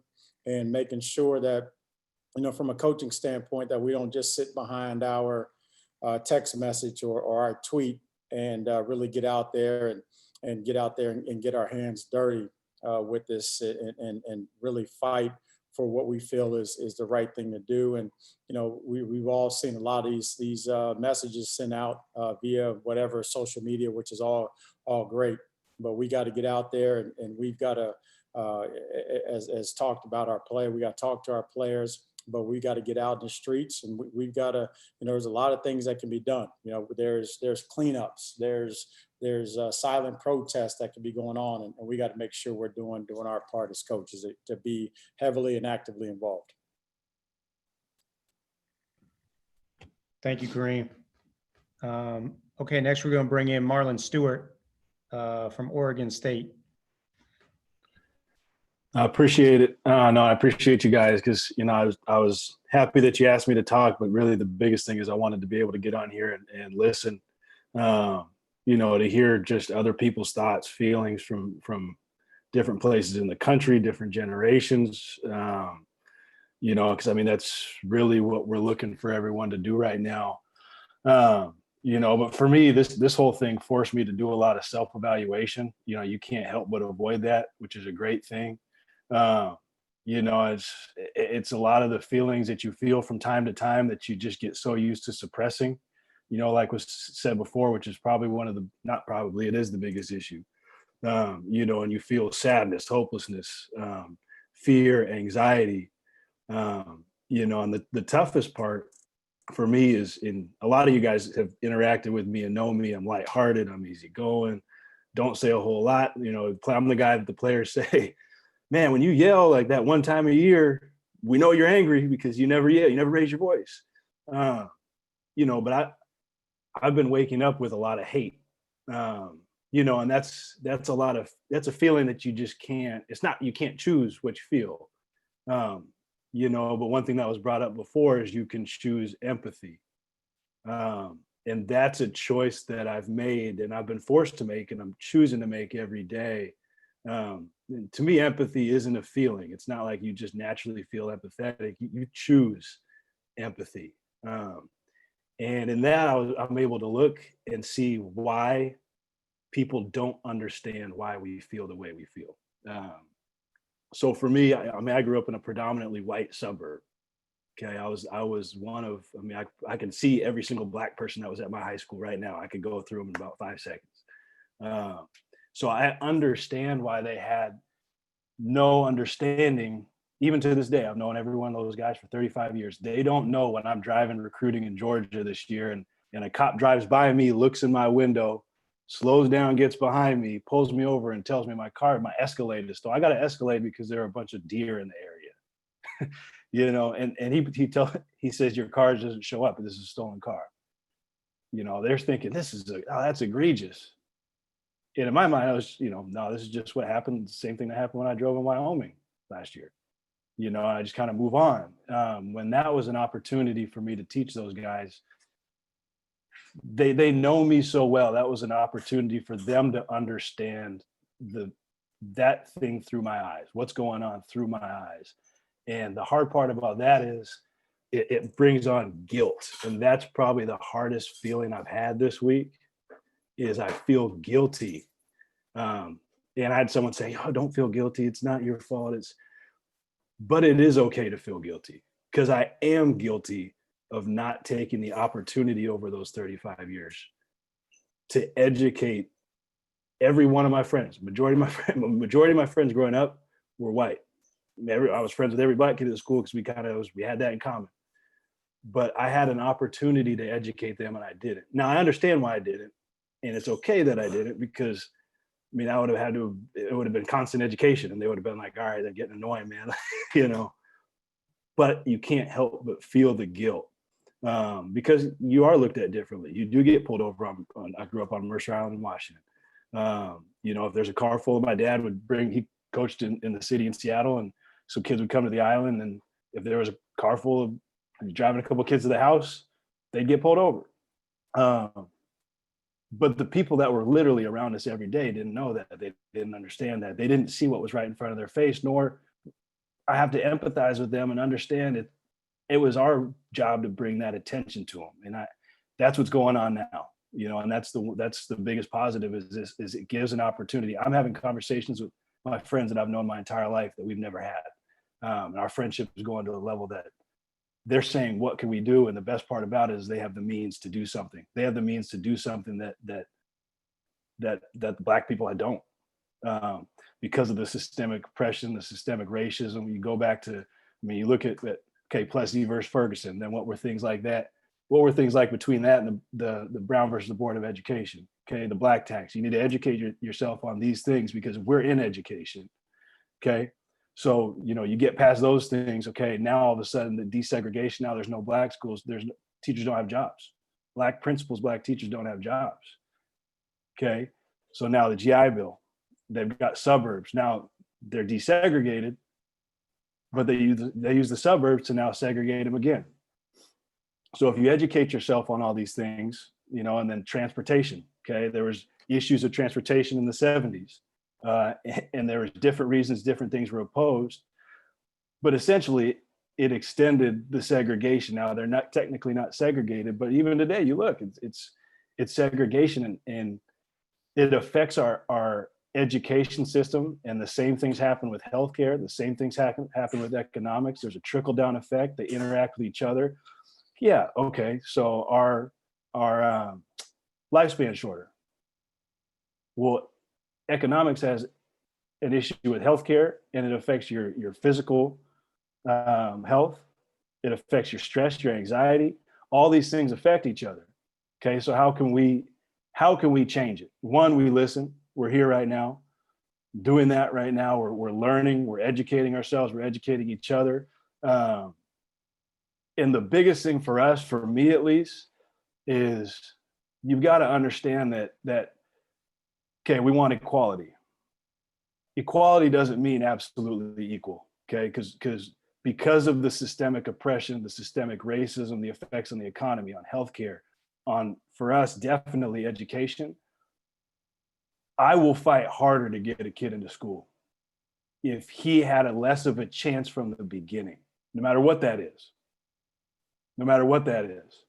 Okay, so if you guys go back and you study the effects of education in America on the Black community, that's how we can, not only if you find someone that you know is going to graduate but would not have an opportunity to go to school, you get them into school and you get them through.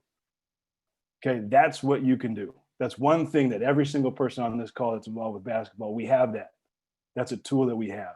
And the next thing, man, educate yourself on every aspect of this, because like you said, with the voting and different things, there's ways that we can affect this on a local level, but definitely through education. I mean, that's a powerful tool that we have. And if you're in high schools, look at how the districts are constructed. Okay, are they drawing the line so that kids are at certain schools, so certain families don't have certain kids that have to interact with certain people, so all of a sudden they're getting a lesser public education than the people across the street? Speak up, say something, change it. Because I know that going to a school where everybody was going to college, I didn't know any different. I was going to college. But if I wasn't around that every day, it might not be the case.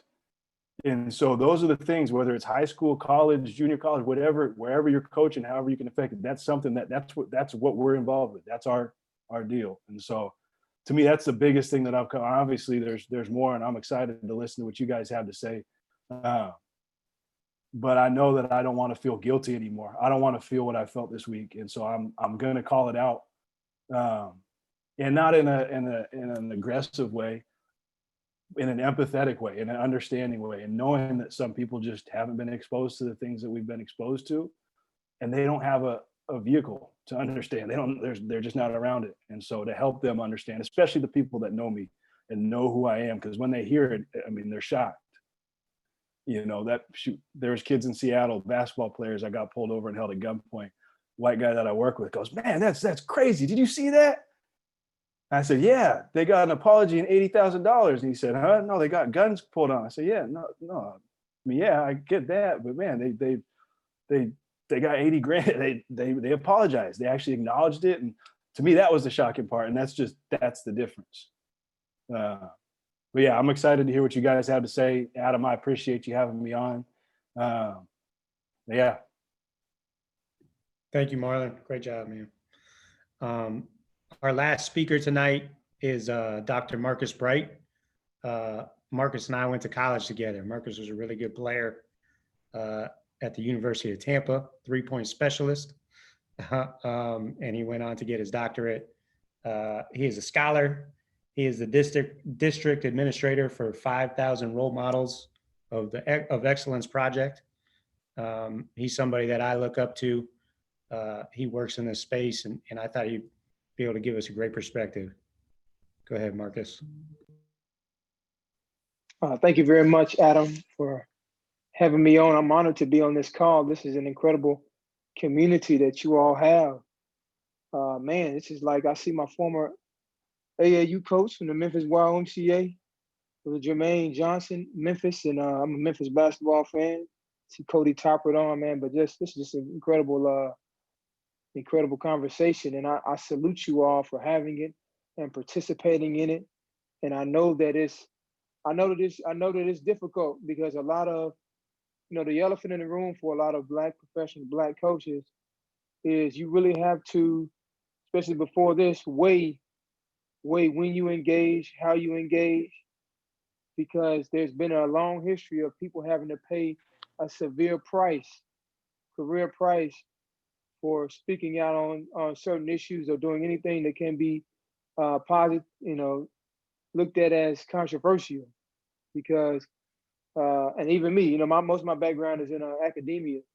I could, as an administrator in the faculty side before Congresswoman Wilson called me to run this big dropout prevention and mentorship program in Miami. But there's always, I've written, a lot of stuff and some things that probably blocked some of my career trajectory because of being perceived as being too militant. And that's just something that, it takes courage. It takes courage to even engage in these kind of conversations. But I just, want you all to really understand the tremendous power that you have. The reason why I left, academia and went to 5,000 Role Models. Quick background is it's based in Miami-Dade County Public Schools, and we have big chapters of boys of color, in 111 schools in Miami, grades 3 through 12. And I thought that I left it because I was like, man, there's no other way I can reach this many young men on a consistent basis. And I think that you all have that even I want to say even more so because, you know, I don't think there's any other group of people other than teachers maybe that have this much consistent access to this many young men and very, very influential. You all are very influential, but the young men that you coach are very, very, very influential, both on campus and in the communities. For you college coaches in the communities where the players go back to, their hometown heroes. A lot of times they have tremendous influence. And one of the things Coach Price mentioned was, and speaking of Coach Price, I remember, and you never know the influence that you have. I remember I was 13 years old in the AAU Nationals in Memphis, and I remember Coach Price coming to speak to us as the University of Memphis basketball coach. And I mean, we were sitting on the edge of our seats just because of, the position that he had. A brother coming in as a head coach and really listening. But that's just the kind of influence. That's just the kind of influence that you have. But he mentioned the struggles that he had to go through in terms of getting a foot in the door in college basketball coaching, and how when they came back, they didn't ask anybody. They said, "What kind of players do you have?" And I think it's representative of the transactional relationship that a lot of times we have, both in staffs and then sometimes coaches with players, and that can be problematic. And I think that it's something that we can all take a step back at it and really think about, developing their whole person, because a lot of these kids, particularly in Black America, sports plays a tremendous role. It is like, in Miami is more football. Like, in Miami there's tremendous income inequality in Liberty City and Overtown, and there's these high schools that produce these tremendous football players, Northwestern and Booker T. Washington, and like it's like the whole community is invested in these young men making it. Like, not only are their dreams to go to, they bought fully into going to the pros, but even their parents who are in many cases locked out and marginalized economically, they've invested everything into them as well. And so much of their identity and value is tied to being an athlete. And I always wonder what happens when they're no longer an athlete. Jay-Z said, "I've seen hoop dreams deflate like a true fiend's weight," right? And so what about when you go into a school? What about all the other students and their plight? So just thinking about investing in them and helping them to, yes, this is a time now of tremendous protests and with the murder of George Floyd. And the purpose of a protest is to draw attention to an issue, keep an issue on the agenda. But I think now the next step is to, beyond bringing awareness, is to now start trying to identify specific policy measures that can move the ball forward. And that doesn't mean that we have to be policy wonks, but it just means that utilizing a lot of us have tremendous convening power. You can convene different experts, or if it's even police officers. Even, I work with Congresswoman Wilson every day, and we're about to sit down with these, have a big police and youth summit next week with a bunch of the police chiefs in Miami. And I'm like, hold on, I'm even having to go back and take a look at, I need to challenge myself to really, ask questions in terms of, are we being, are Black males, because it's not just about police brutality, but it's about the presumption of criminality and the disproportionate number of Black men that are being incarcerated. I was looking at a study the other day where they said, from the Criminal Policy Institute, where they said all over the world, there are 700,000 women incarcerated. All over the world, women all over the world. In America, there are over 700,000 Black men incarcerated. So there are more Black men incarcerated in America than women all over the world. And so there's a systemic targeting of many of the young men that's a policy issue. So I don't want, I'm looking forward to just, hearing from you all and the feedback. But I'll just say, organize where you are. Be authentic, educate yourselves on the issues as much, but know that you don't have to be a policy wonk, but you can, bring certain experts and people to the table and identify issues that are important to you, that are important to your players, and help them to, identify measures in the long term that can actually make a difference and make an impact. And so I salute you all, salute this conversation, and thank you all for your efforts to develop the young men and just fortifying. This is the tremendous infrastructure of opportunity, athletics, and let's just leverage. Let's leverage our platforms and leverage, the impact and the influence that we have. Thank y'all for having me.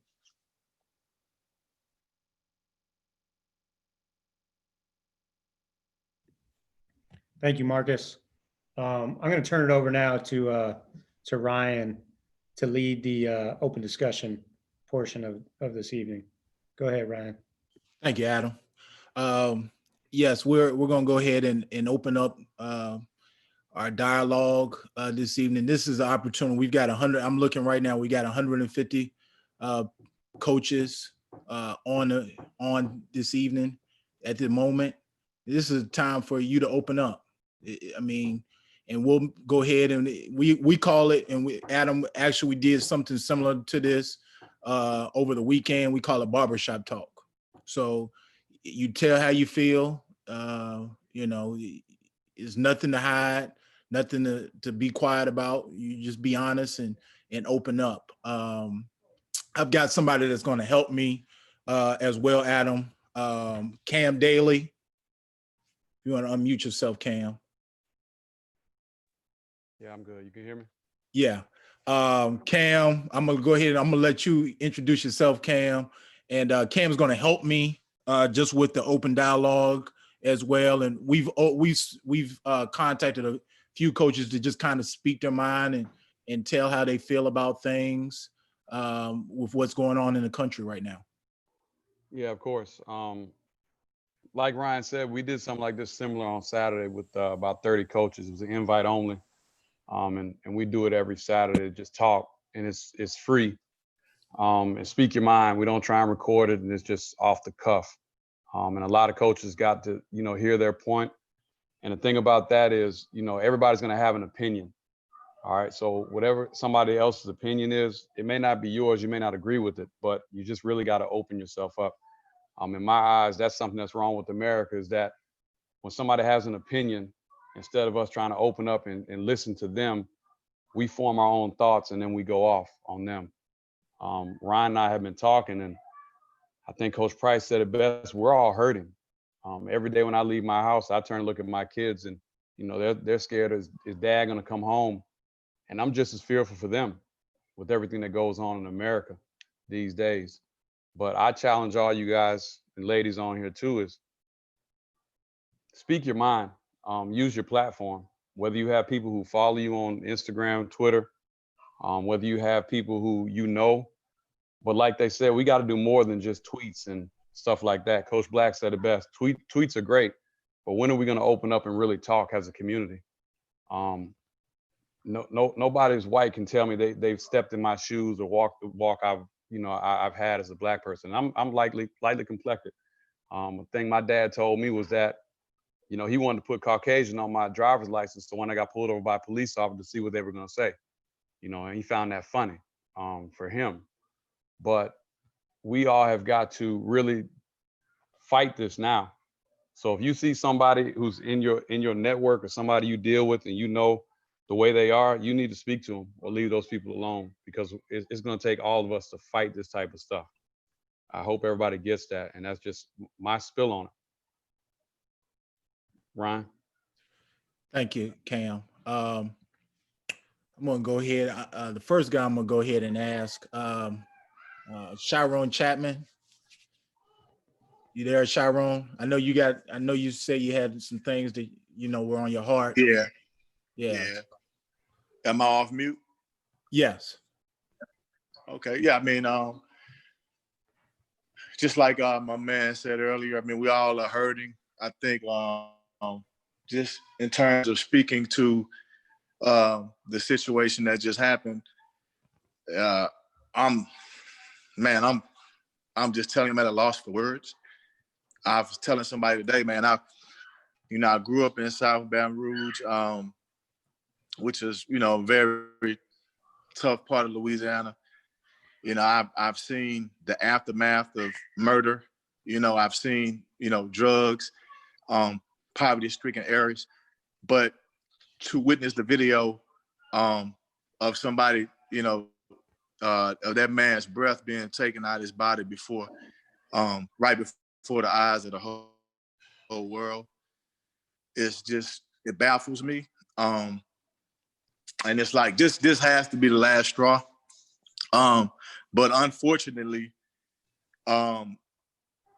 it's not the first experience that I either have, been involved with or seen, or, even you talking 2016, man, I have pictures and videos of the Alton Sterling deal. I came down there, I stood for that stuff. Obviously that was in a neighborhood that I grew up around and, very familiar. My grandmother brought CDs from that guy, the guy that killed selling the CDs outside the store. The uproar, as it always does, especially in the, the Black communities, the minority communities.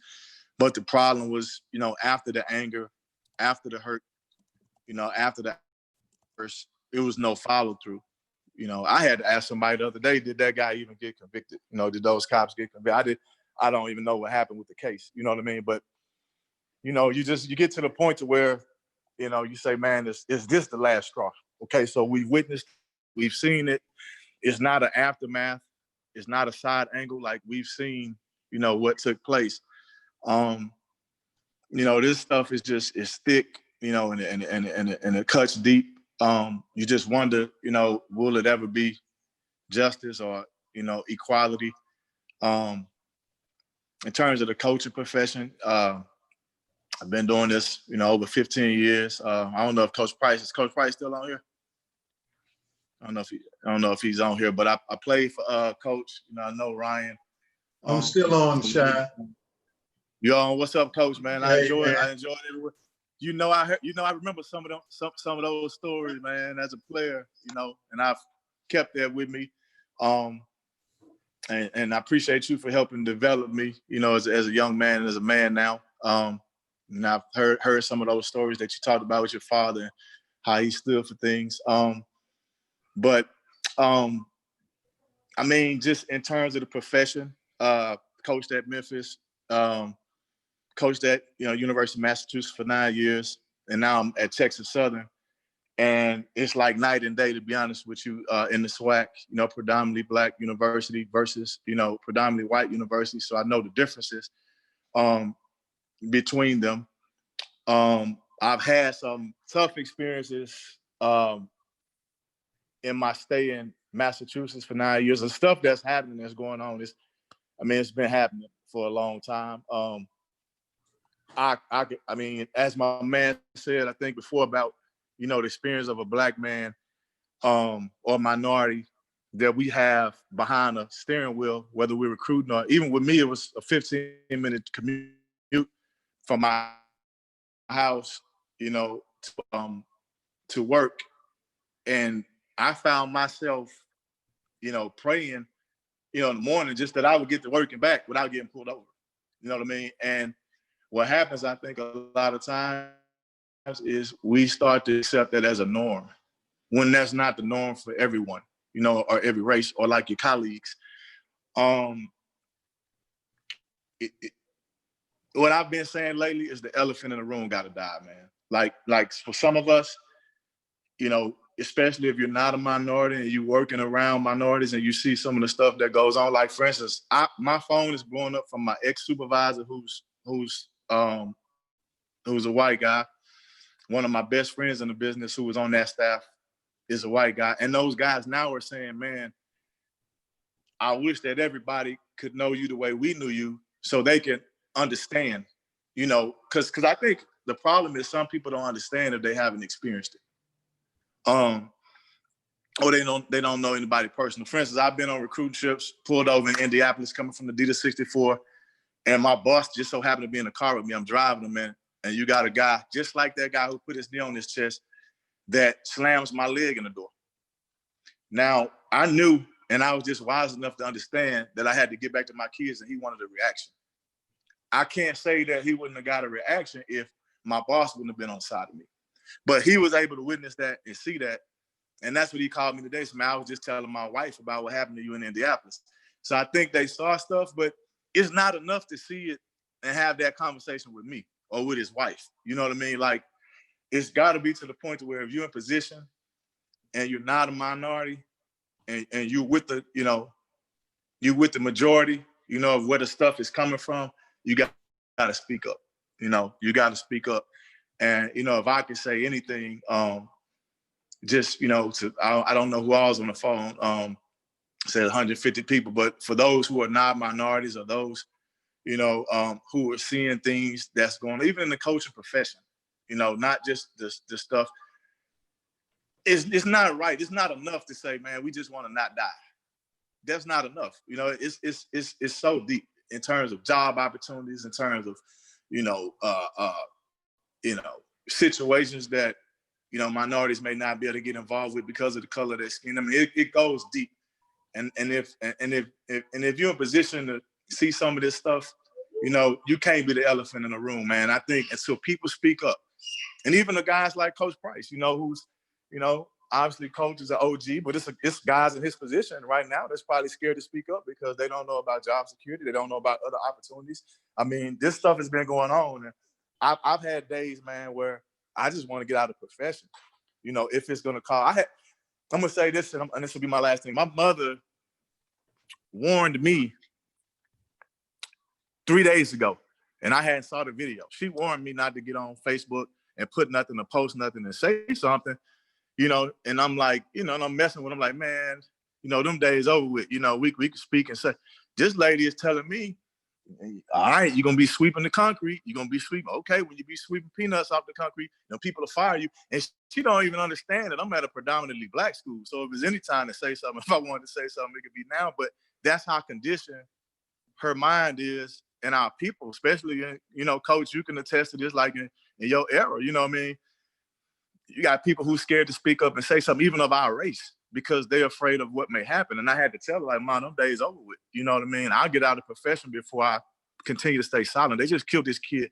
My kids asking me about this, man. I got sons, you know, and they like, man, why didn't he get off the dude's neck? You know, what do you think gonna happen to the police? You know what I mean? Like, it's terrible. But like I said, it also goes, man, in the profession, man. Like, you know, if I can say anything, man, if you're in a position due to your skin color, you know, where you're the majority and you saying things that are not wrong, man, don't be afraid to speak up. And even for us, like, it's time to stop being cowards, even for minorities. You know, if it means, you know, you're gonna sacrifice a position or a job or pay or whatever, then, you know, it's not gonna get changed if we don't speak up.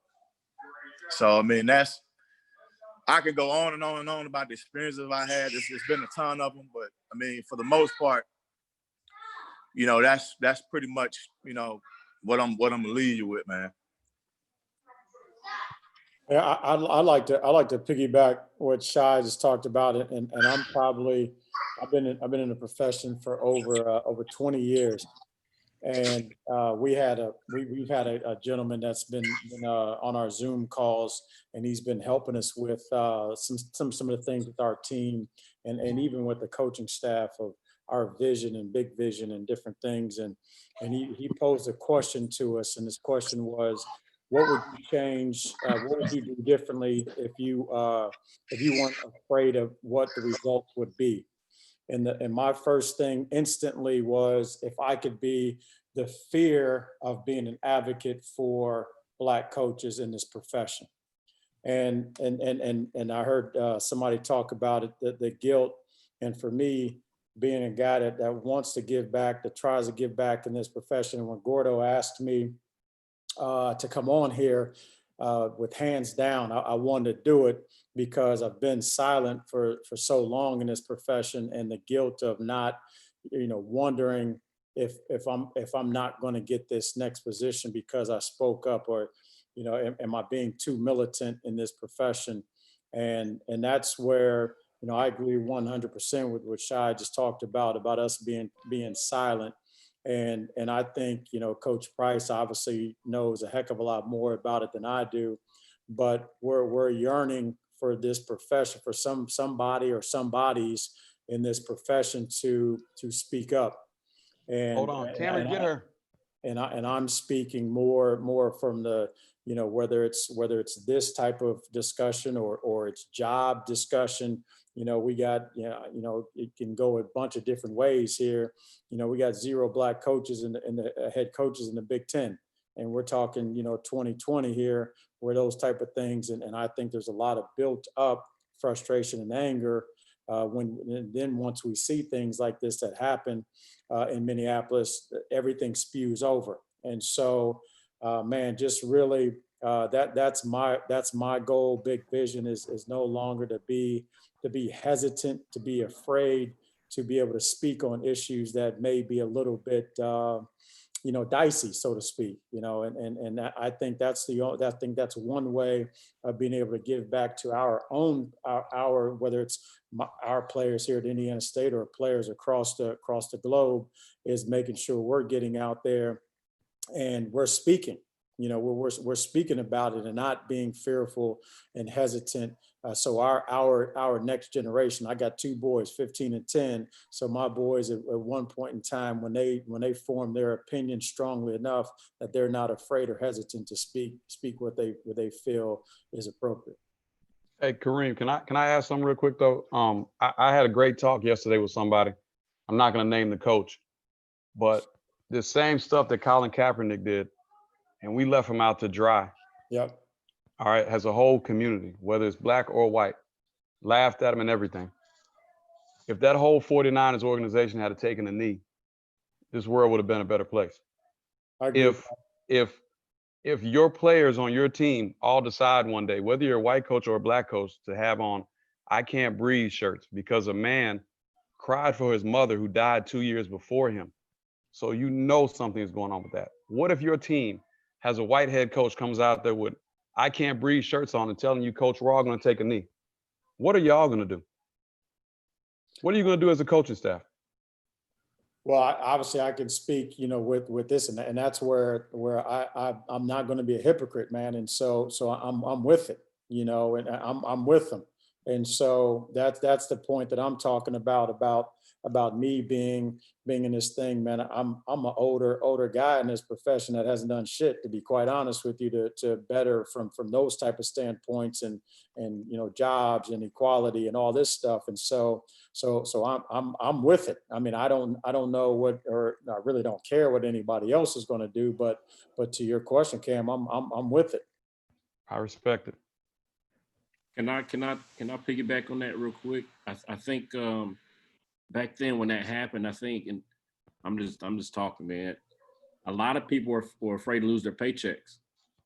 A lot were. A lot of people didn't want to step up and wear the shirts. They told their kids, "Hey, you don't need to take a knee during the national anthem. Don't do this, do that." But Coach Daly, I agree with you. Kareem, I agree with you. Like, now it really doesn't matter if they, they may kick us out the business, may not have a job, but at the same time, I think it's so important that we voice our opinions. You know what I mean? I think back then we were scared to lose a paycheck. Now, are we still scared to do that? Are we ready to take that next step? And it's a question you got to ask yourself and look in the mirror. It really is. And just to add on to what you're saying, I remember that thoroughly. We were called into a team meeting, and our guys were given permission, to do it. But as employees, we understood that there were consequences if we didn't stand for the national anthem, or you know what I mean? Like, it was said in a roundabout way, but we understood that as employees that we didn't have the same rights as the kids without consequence. And I'll take it a step further. When I interviewed for my head job, I was asked the question. And of course I had to play the role because I wanted to be a head coach. It was my first opportunity. I was going back to the house. You know what I mean? Like, of course. And I mean, I don't know if I was right or wrong for saying what I said in the interview just to get the job. But right now I feel differently. You know what I mean? I hope you guys don't judge me for it, but I feel differently now. Coach Price, I want to commend you, man, on being transparent. I want to commend you on being transparent, Coach Price, on your earlier years and getting into the business. I followed you all my life from the time when you came to Memphis. But I got a question for you, Coach. You know, we've been conditioned racist. I'm saying we as a coaching community, because oftentimes we get on calls and we say, man, who's the black guy he's going to hire? Who is the black guy he's going to hire? I was at UT Martin for 5 years, and our head coach left to take an associate head coach position at North Carolina State. And our third assistant went to the Baptist church in the rural area. And he said, hey man, I feel like it's Remember the Titans. Now, most people wouldn't have been selfless like this. The white guy said, Coach J, I can't do it. I'm the third assistant. It would divide our team. So we came together as a group and we went to the interim AD and stated to him, hey, the associate head coach need to keep this team together. And that's the only way they did it. But we are conditioned racist as a basketball community because we say all the time, who is the white guy? And so how do we plague that problem, Coach? That's a good question, Coach Johnson. We cannot put ourselves in a position where we've been first programmed to think, what is the AD thinking? We don't know exactly. There's always a certain profile that an AD is looking for. It could be a young black head coach or young black or young white assistant coach. I mean, they have a certain profile. So there are things that we cannot control. We can't be caught up. We just got to take advantage when the opportunity comes. You got to take advantage of that opportunity. We can't control who that AD is thinking about hiring. He's got a certain profile he's looking for, and that's what he's going to go with. But as I listen to y'all, man, let's think about some things. Think about it. Babies are not born with hatred in their hearts. It's taught. I mean, it is. It's taught.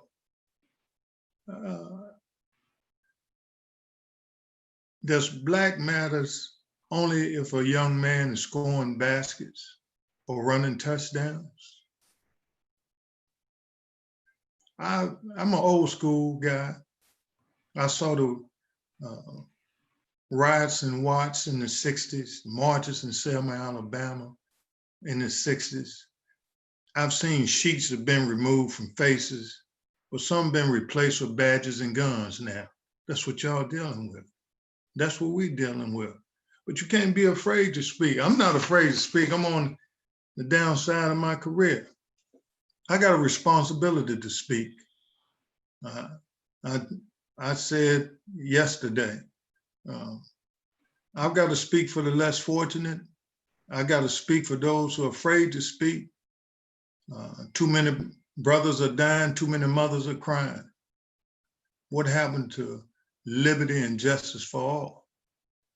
So if you got some on your heart, you have a right to speak. To me, I have to help you guys as much as I can. And if an AD take it the wrong way, hey, so be it. But I have a right to speak and say what I want to say. It's how you say it, really, in your delivery. If you said the right way, it'd be well respected. But I think this has wakened a lot of ADs up in terms of the plight of our black coaches, our white coaches. And the only way all of this works is we've got to row this boat in the same direction. We got to support each other. We know it's an uncomfortable conversation, but what you guys are doing tonight needs to be applauded.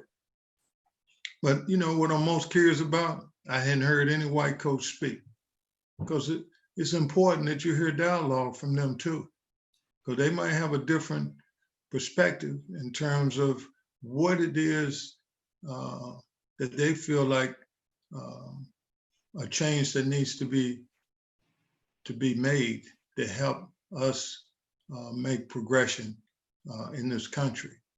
I've not heard much at all. Dad, I'm sorry, Coach Price.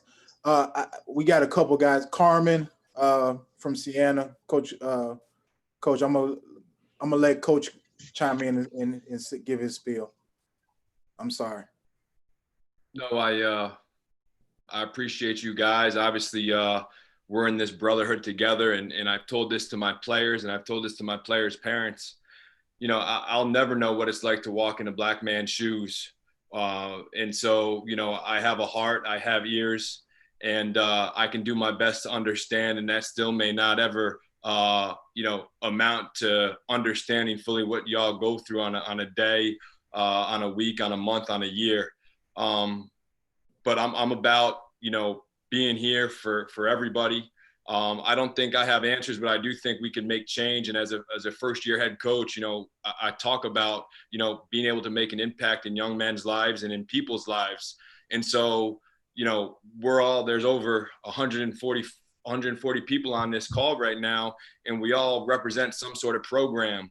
And Mr. Floyd was, you know, had a knee in his neck for 8 minutes and 46 seconds. So I think that'd be really cool for the first game of the season for every program in the country to kneel for 8 minutes and 46 seconds.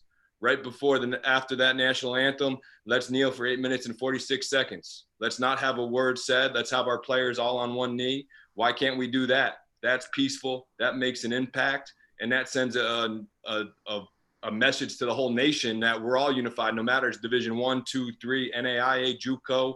You know, we're not trying to do this thing for fucking whispers and to say, hey, you know, oh, that was bullshit, and now we're gonna talk about it for 2 weeks or a month, and that's it. I mean, this has to be something, and everyone knows it. This has to be something that's fought for every single day, just like your culture in your locker room, just like, you know, treating people the right way. And that's the sad thing about this is everyone's supposed to be treating everybody the right way from the beginning. And like you talk about with racism's being taught and hatred being taught, you know, we're all family men in one way or another, and we were raised by somebody.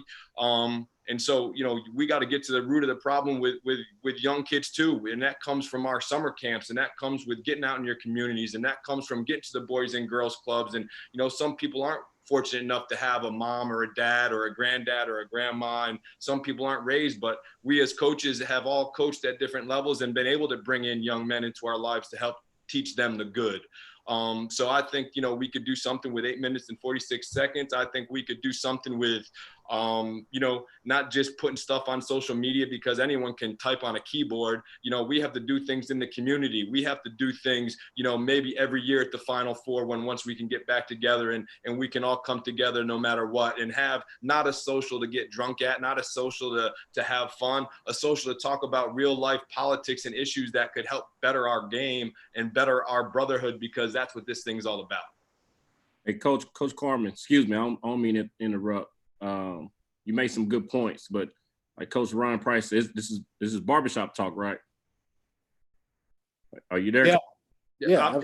I mean, I can order new uniforms and we could have you know, different things done, and we can sit down and shit. I'll lose my first game on purpose, and we all sit down and protest the first game. If we can all do that, what if every team said, hey, we're gonna take a tie, first game of the season?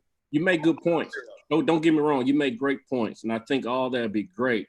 But right now, it's bigger than sports and basketball. Are you guys, are the non-African American males and females, are you guys ready to lose family members because you're standing up for what we're going through?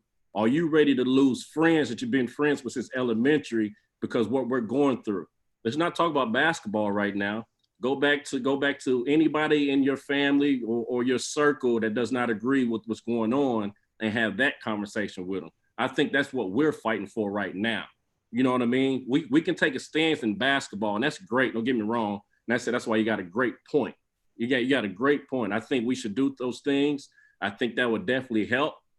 But are we ready to have those conversations with our family and friends? Are we ready to say, you know what? I agree to disagree. Hey, I'm sorry. We may not talk for a while. Are you guys okay with doing that? You know what I mean? I got. Yeah, I'm okay with doing that. I think it needs to start somewhere. That's great, and I'm glad you agree. I'm glad you agree. Hey, let me jump in real quick. Mir Abdurrahim, Kennesaw State. Again, this is great, man. Just the dialogue. But I think something that's important that we understand, right? And I want everybody to just take a second and just think for a second and make sure we're approaching this the right way, because Coach Price said something earlier about not changing the narrative.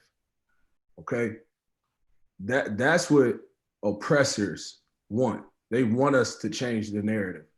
They want us to change the conversation from social injustice, systemic racism, to a white versus black conversation.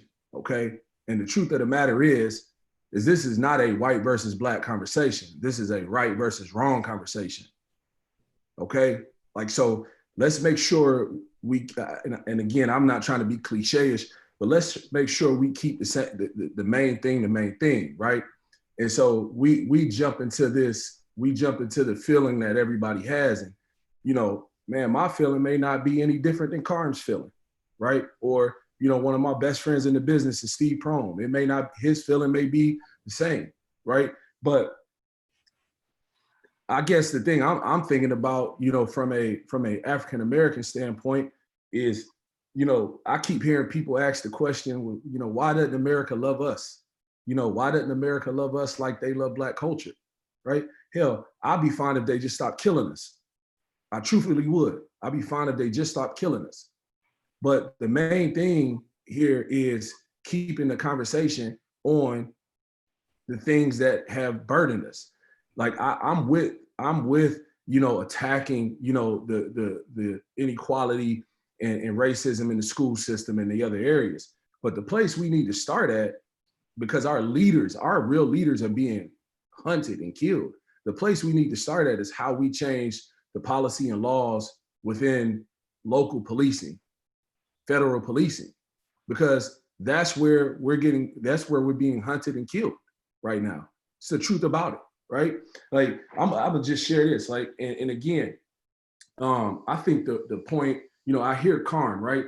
And somebody said something to me today, and I just thought, man, like, because I was all up in arms, like, you know, I keep seeing these statements being put out, you know, and man, it's almost like they just putting them out to be put out. Like, where they gonna be a week from now, 2 weeks from now, right? But somebody said this to me today, and just think about this. In a sense, there's a big majority of white America, man, they don't care because they don't see it, right? Hell, they don't care, man. It's white kids being killed in Sandy Hook and Columbine and Las Vegas, and they still ain't changed gun laws. So what they gonna care about a black man for, right?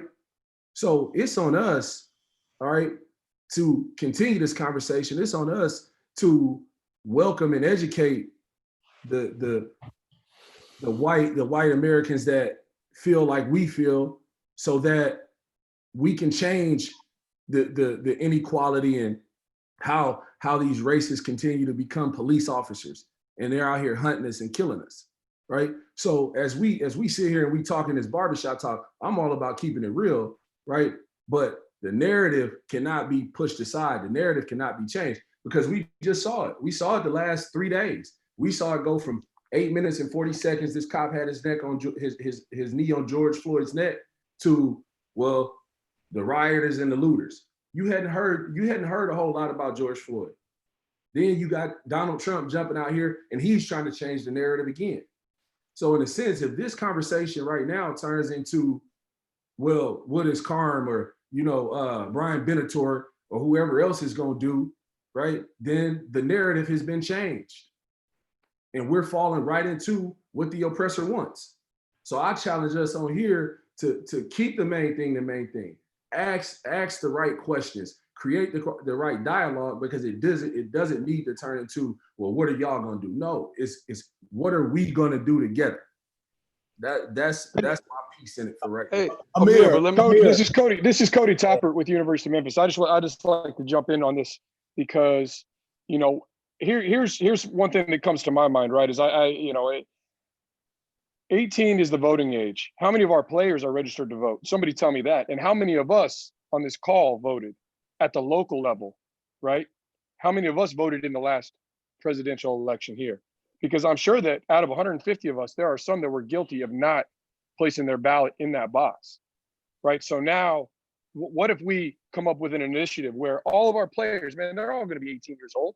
Let's register them.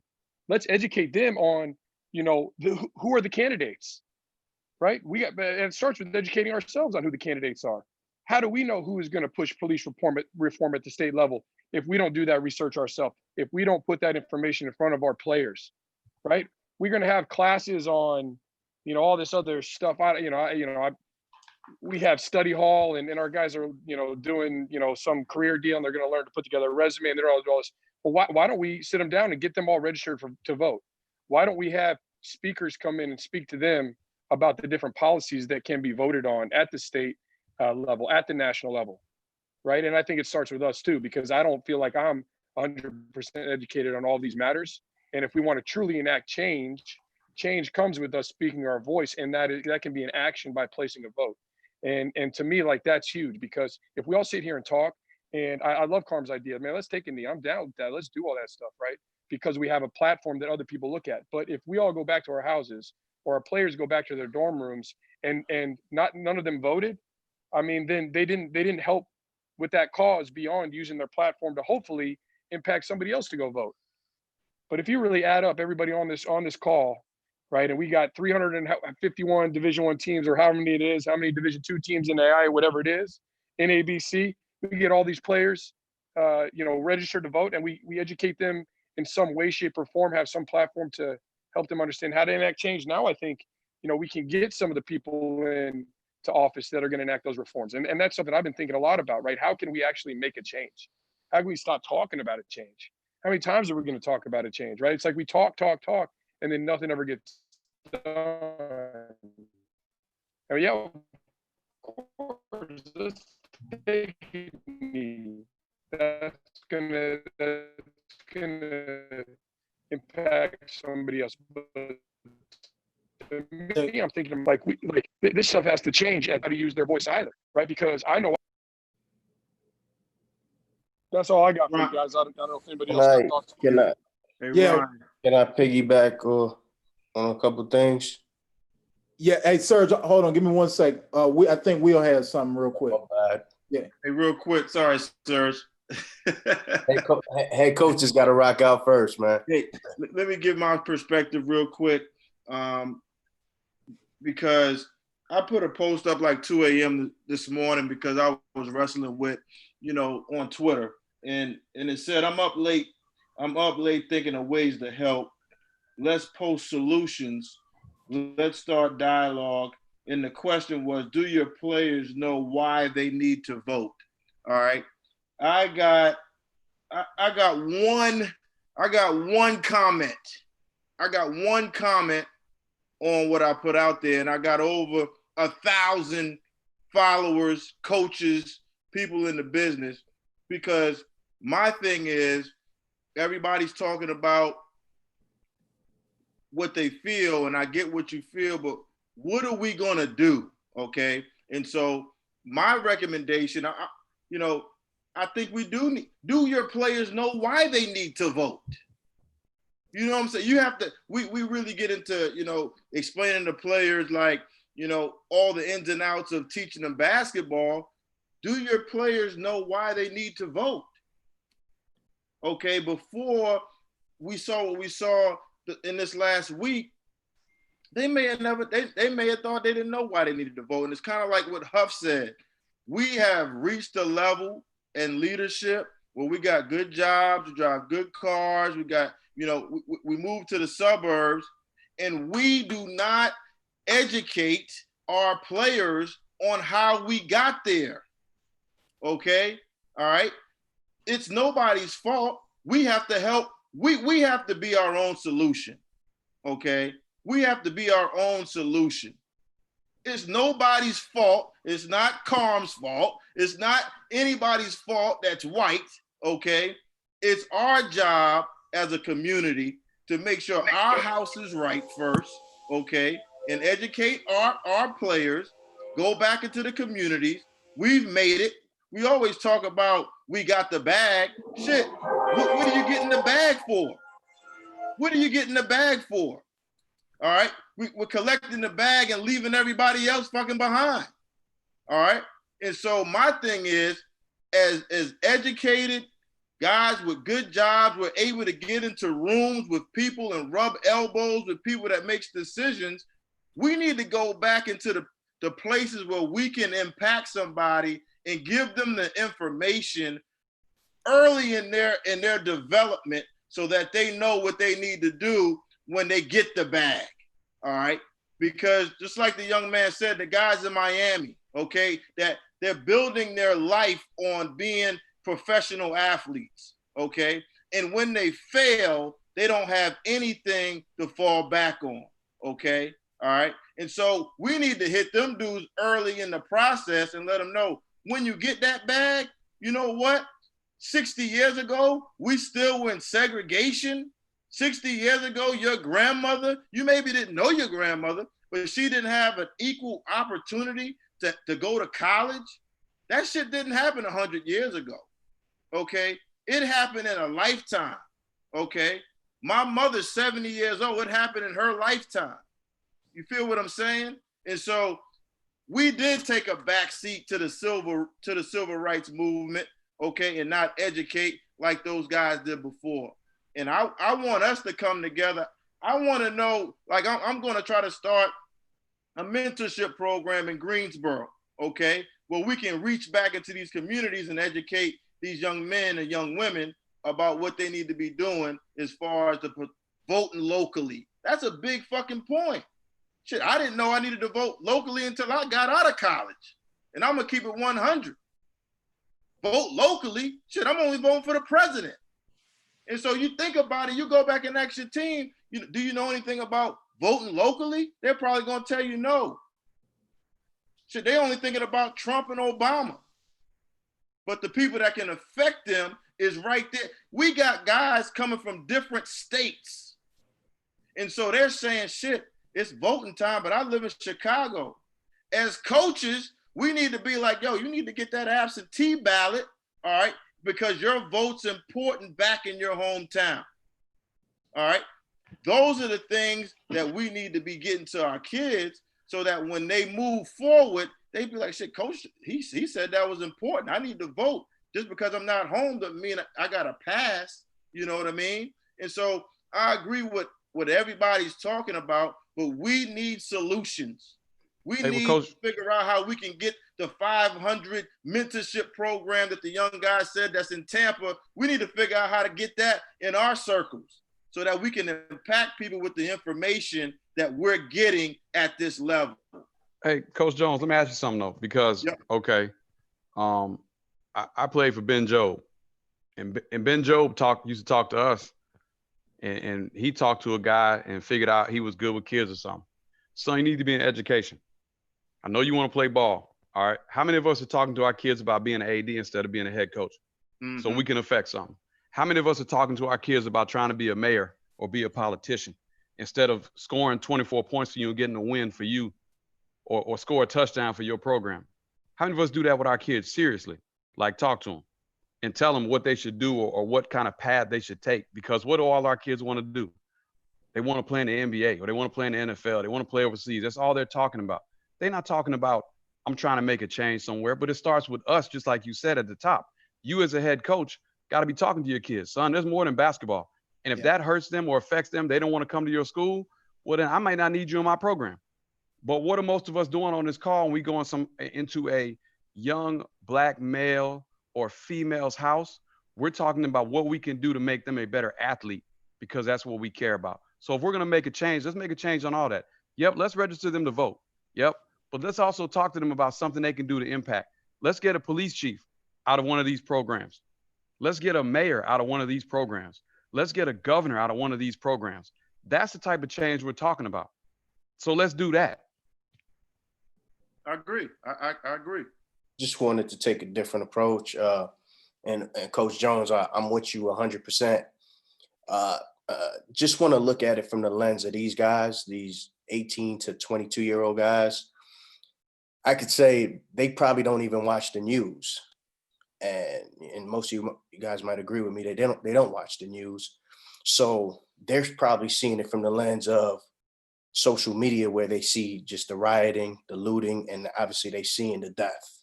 So from their lens, they don't see it the way we see it at all. So it's just interesting. I'm gonna let you in today on what a conversation was like today, because I led the conversation, I led the team meeting today because growing up in New York City, I've been pulled over a million times, 1,000 times, gunpoint and all of that. But luckily, my stepfather, he taught me specific etiquettes on how to deal with the police at a young age. And specifically was to remember your license number, just so you don't have to pull out anything. Keep your hands on the wheel. Yes, sir. No, sir. So the conversation with our guys today was more or less just educate them on what we can change right now as individuals.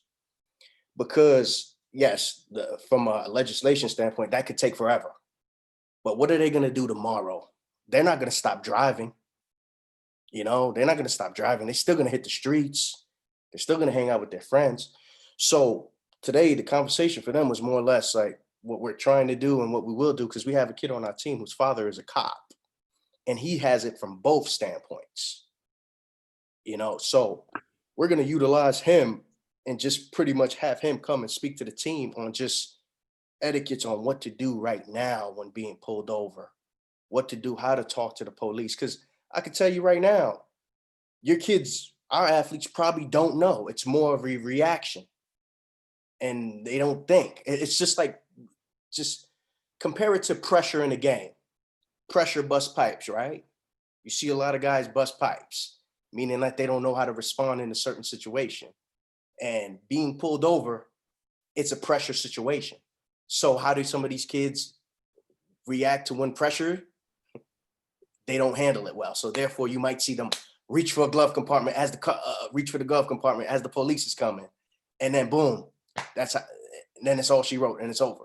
So what I'm saying now is, let's try to. I know we have a macro problem right now, which is higher than we can control right now. But we have to educate these young men right now, this day, tomorrow, on how to deal with just general things, especially learning how to deal with the police. Yes, sir, no, sir. If they react, that's one thing. But on your end, you didn't provoke it, and it's not on you. So those are the little things that we can try to change in them right now, because from their lens, they're seeing rioting, looting. They don't know the entirety of the story. They probably don't know the background of everyone else that's been shot or oppressed at the time. So we just have to educate them now for the little things, and then obviously keep teaching them as they grow, because they're our kids now. They're our kids. Yeah. So we have to keep teaching them. Yeah. Can I speak up? Does mind if I say something real quick? Yeah, go ahead. I feel like there's two major issues, and they're both major issues. There's systemic racism, and there's racism.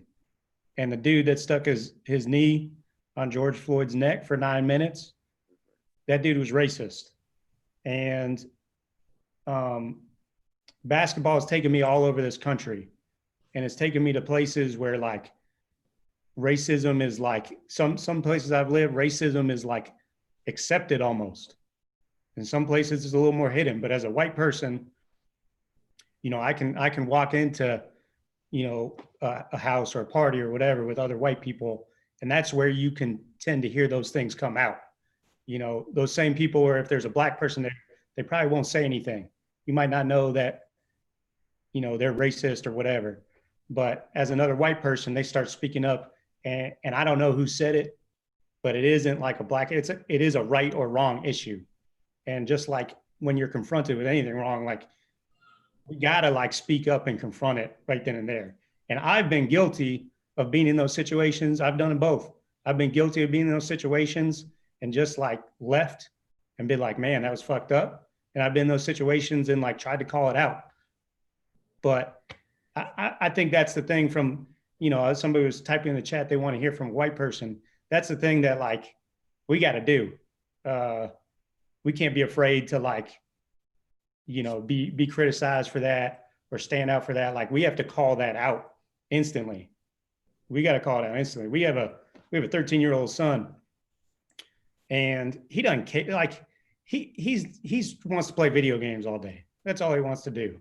But like we took him to the protests and we talked to him over and over and over again about it, because that's a battle. Like we're not going to lose that battle. He's in our house. Like we have influence over him.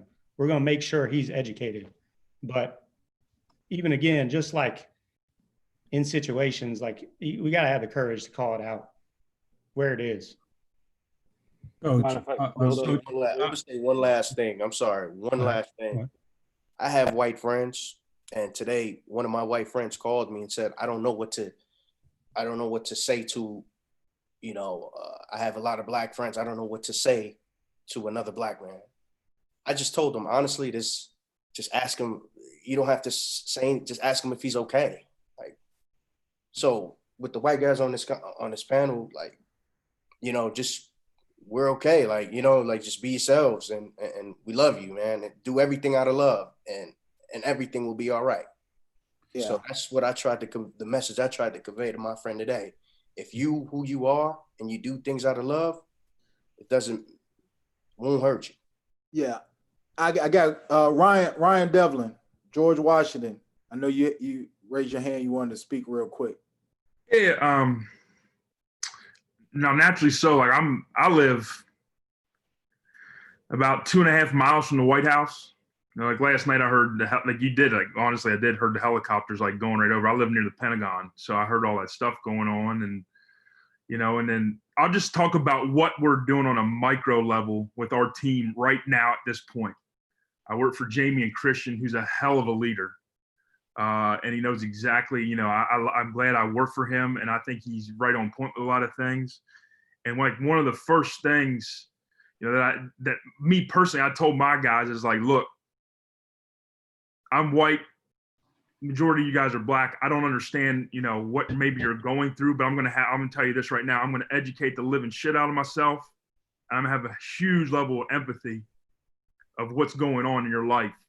And then the biggest thing we did, so we had Zoom calls every day, almost damn near every day we've had one.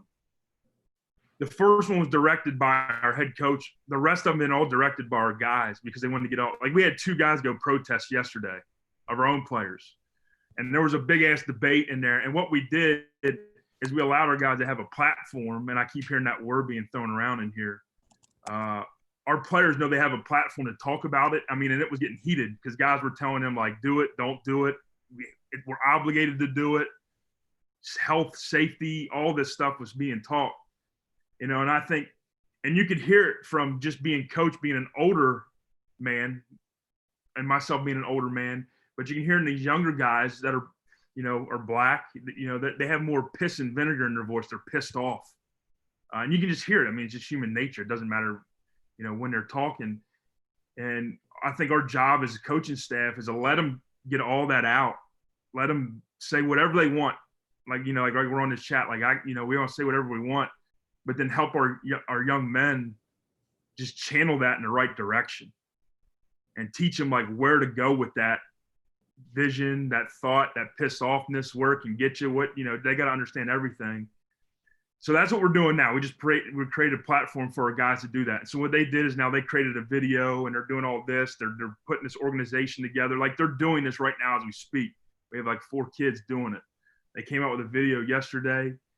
The second thing is one of our kids on our leadership council told our head coach he wants more money thrown into our leadership stuff. And we were talking about as a staff before, like, so we're throwing in, now granted, we're in a different situation. Like, thank God, recruiting wise, is like we only need 1 guy in 2022, so we can cut our damn recruiting budget. But it's important to coach. If the kid said to do it anyways, he'd do it. So, with this program, what's going on right now, like we have leadership stuff that we're doing ourselves, but we're going to invest more into this because with this, hearing Cam talk right before this, we all talk about leadership programs, and I heard mentorship programs. I'll touch base on that too. When you get leadership programs, it helps all these different things. I've been writing this down as we're listening. It helps our guys all think critically, be empathetic, think big picture, small picture, articulate. And then when they get nose to nose in a situation like this, wherever the hell it is, especially but this situation right here, our guys will be able to think and articulate, be smart, handle the shit in the right way, you know, and be able to be a leader when a situation like this comes. Like this is things we're actively doing right now. Like it's in motion. The second thing we did is Coach brought this back. We started a program. We've been here about a year now. Mike Jarvis in the 90s did a revolutionary thing with a mentorship program. And Coach Christian brought that back. So every single one of our guys in our program has a mentor. You know, and as we talked our recruiting pitch to our guys, that's what we talk about. It's a huge thing we made it part of our culture is this mentorship program. So our guys have these people they can lean on, that we're not just talking to them about basketball all the time, and they have someone that with situations like this they can talk to, whether it be, you know, the same profession they're in, something like this, and they're with them all 4 years from beginning to end. And, you know, and in order for the mentor to be in it, they got to buy a suit for our player to be a mentor. And it's just, and it wraps a bunch of everything. But when situations come up like this, like Coach Christian's really stressed upon some of our mentors to be leaders in this time right now and help these mentors, help these young men that are in the real world to help them focus and do the right thing.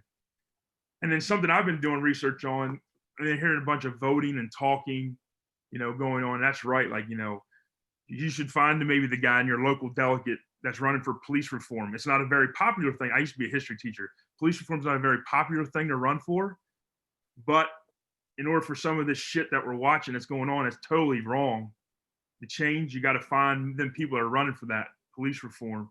But then I've been like looking at something and it came across today, and I'm going to bring it up to Coach tomorrow. Is Tommy Amaker has been doing something at Harvard that's been fucking awesome, and it's called a Breakfast Club, and it's once a month. Now Harvard's a platform that's awesome, but so he brings in maybe the first, you know, black head coach in this conference, or the first this or that. First, like now you can do a Breakfast Club, and I'm thinking for a head coach where you can bring in somebody once a month, which Tommy Amaker does. And you can bring someone in as from a local delegate to talk to someone. And now that it's on this topic, or you can think of something like this where, you know, that can really help your guys out, you know, maybe once a month, whether it be whatever it might be. And I think it's just, I'm like, damn, Tommy Amaker's on to something. And his quote for the Breakfast Club is this: it says, "Don't let classes get in the way of your education." You know, because like this shit's real world shit we're dealing with. You know, and something like a Breakfast Club where you bring someone in off the streets to talk to the guys about real world stuff, you know. Barbecue. Yeah, I just think it'd be awesome for a Breakfast Club. But that's just some things that we're doing. I mean, currently right now on the micro level, I think that can help our guys. Like Coach said this to our guys. He's like, let's work on our family and then bring one family in at a time. And if we can do that, like we can affect some change. So, but we got to get our house right. And we got to be, and he said, like, we're not going to be shotgun with this shit as a team. He said, we're going to be, you know, we're going to be like a sniper. We're going to be precise with it. Like, it ain't going to just be a couple of us doing this shit. It's going to be all of us doing it. And, you know, so, you know, just doing all these things we're doing right now, I think it's helping our guys. It's just this at the end of the day. They know they can come to us and talk about this shit and not feel awkward about it. And we're going to help them out as any way we can. And we have protocol in place where we can help our boys out to help them do whatever they need to do. And like I said, that's what we're currently doing right here. I mean, literally our gym's 3.5 blocks from the White House. So, Ryan, I got something to say, Ryan. When Ryan Price, I got something to say when Ryan Devlin is done. I'm done. Go ahead, Dream. How you doing, brother? I'm good. I don't have nothing written down. Everything off the top of the head. I'm from the Virgin Islands, okay? And I've never experienced racism in the Virgin Islands. You know, it's 80% Black and 20% Caucasian. Yeah, I've been, the story that all of us as Black coaches have dealt with being pulled over, I've been pulled over everywhere I've worked. Slippery Rock, Morehead State, 8 times in Morehead State in like 3 months. Adam Howard called me the other day and he said, I realized shit was different when you got pulled over 8 times in 3 months, and I worked there for 3 years. As far as it goes with us as a whole, and I don't care who I offend, half of you motherfuckers that's on here are on here to be a politician, because half of you motherfuckers won't even talk to Ryan Price if you saw him in the gym. And that's the problem. That's where the problem starts, right there. It starts right there because I watch dudes in the gym, you know, talk in cliques. They don't mingle with each other. You know, blacks are talking to blacks. You'll see some white dudes talking to some black dudes. And I'm pretty sure 75% of that conversation is about a player versus how you doing in your real fucking life. Okay? It like Coach Amir said, keep the main thing the main thing. I'm speaking for the white people in my life. One of the most influential person in my life was a white man by the name of Bill Lewitt. He taught me how to be a fucking man. Okay? He showed right from wrong. He didn't give a fuck about the color. My staff that I work with currently, my staff that I worked with previously, it's our job in our staff to be comfortable being who you are with your staff. Because here's what happens. When you're comfortable and you be who you are and you don't try to switch up and have your fucking shirt tucked in and not be scared to wear your gold chain because you're worried about what somebody's going to think, how are people going to accept change and understand that everybody's different?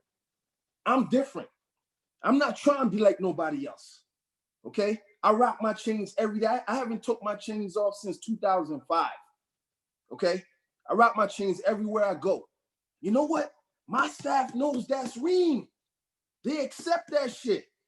They love me for that shit. And guess what? Because we keep it real with each other on our staff, Ross Hodge, Matt Brown, James Miller, Adam Howard, all the great guys I've worked with that are Caucasian, they go home and tell their white family, Jareem is cool as shit. So their white family that might not be accessible to African Americans like they are at the job site every day, have a different perspective on Black people. And then I have a different perspective on white people because how they treat me every day, and they treat me fairly.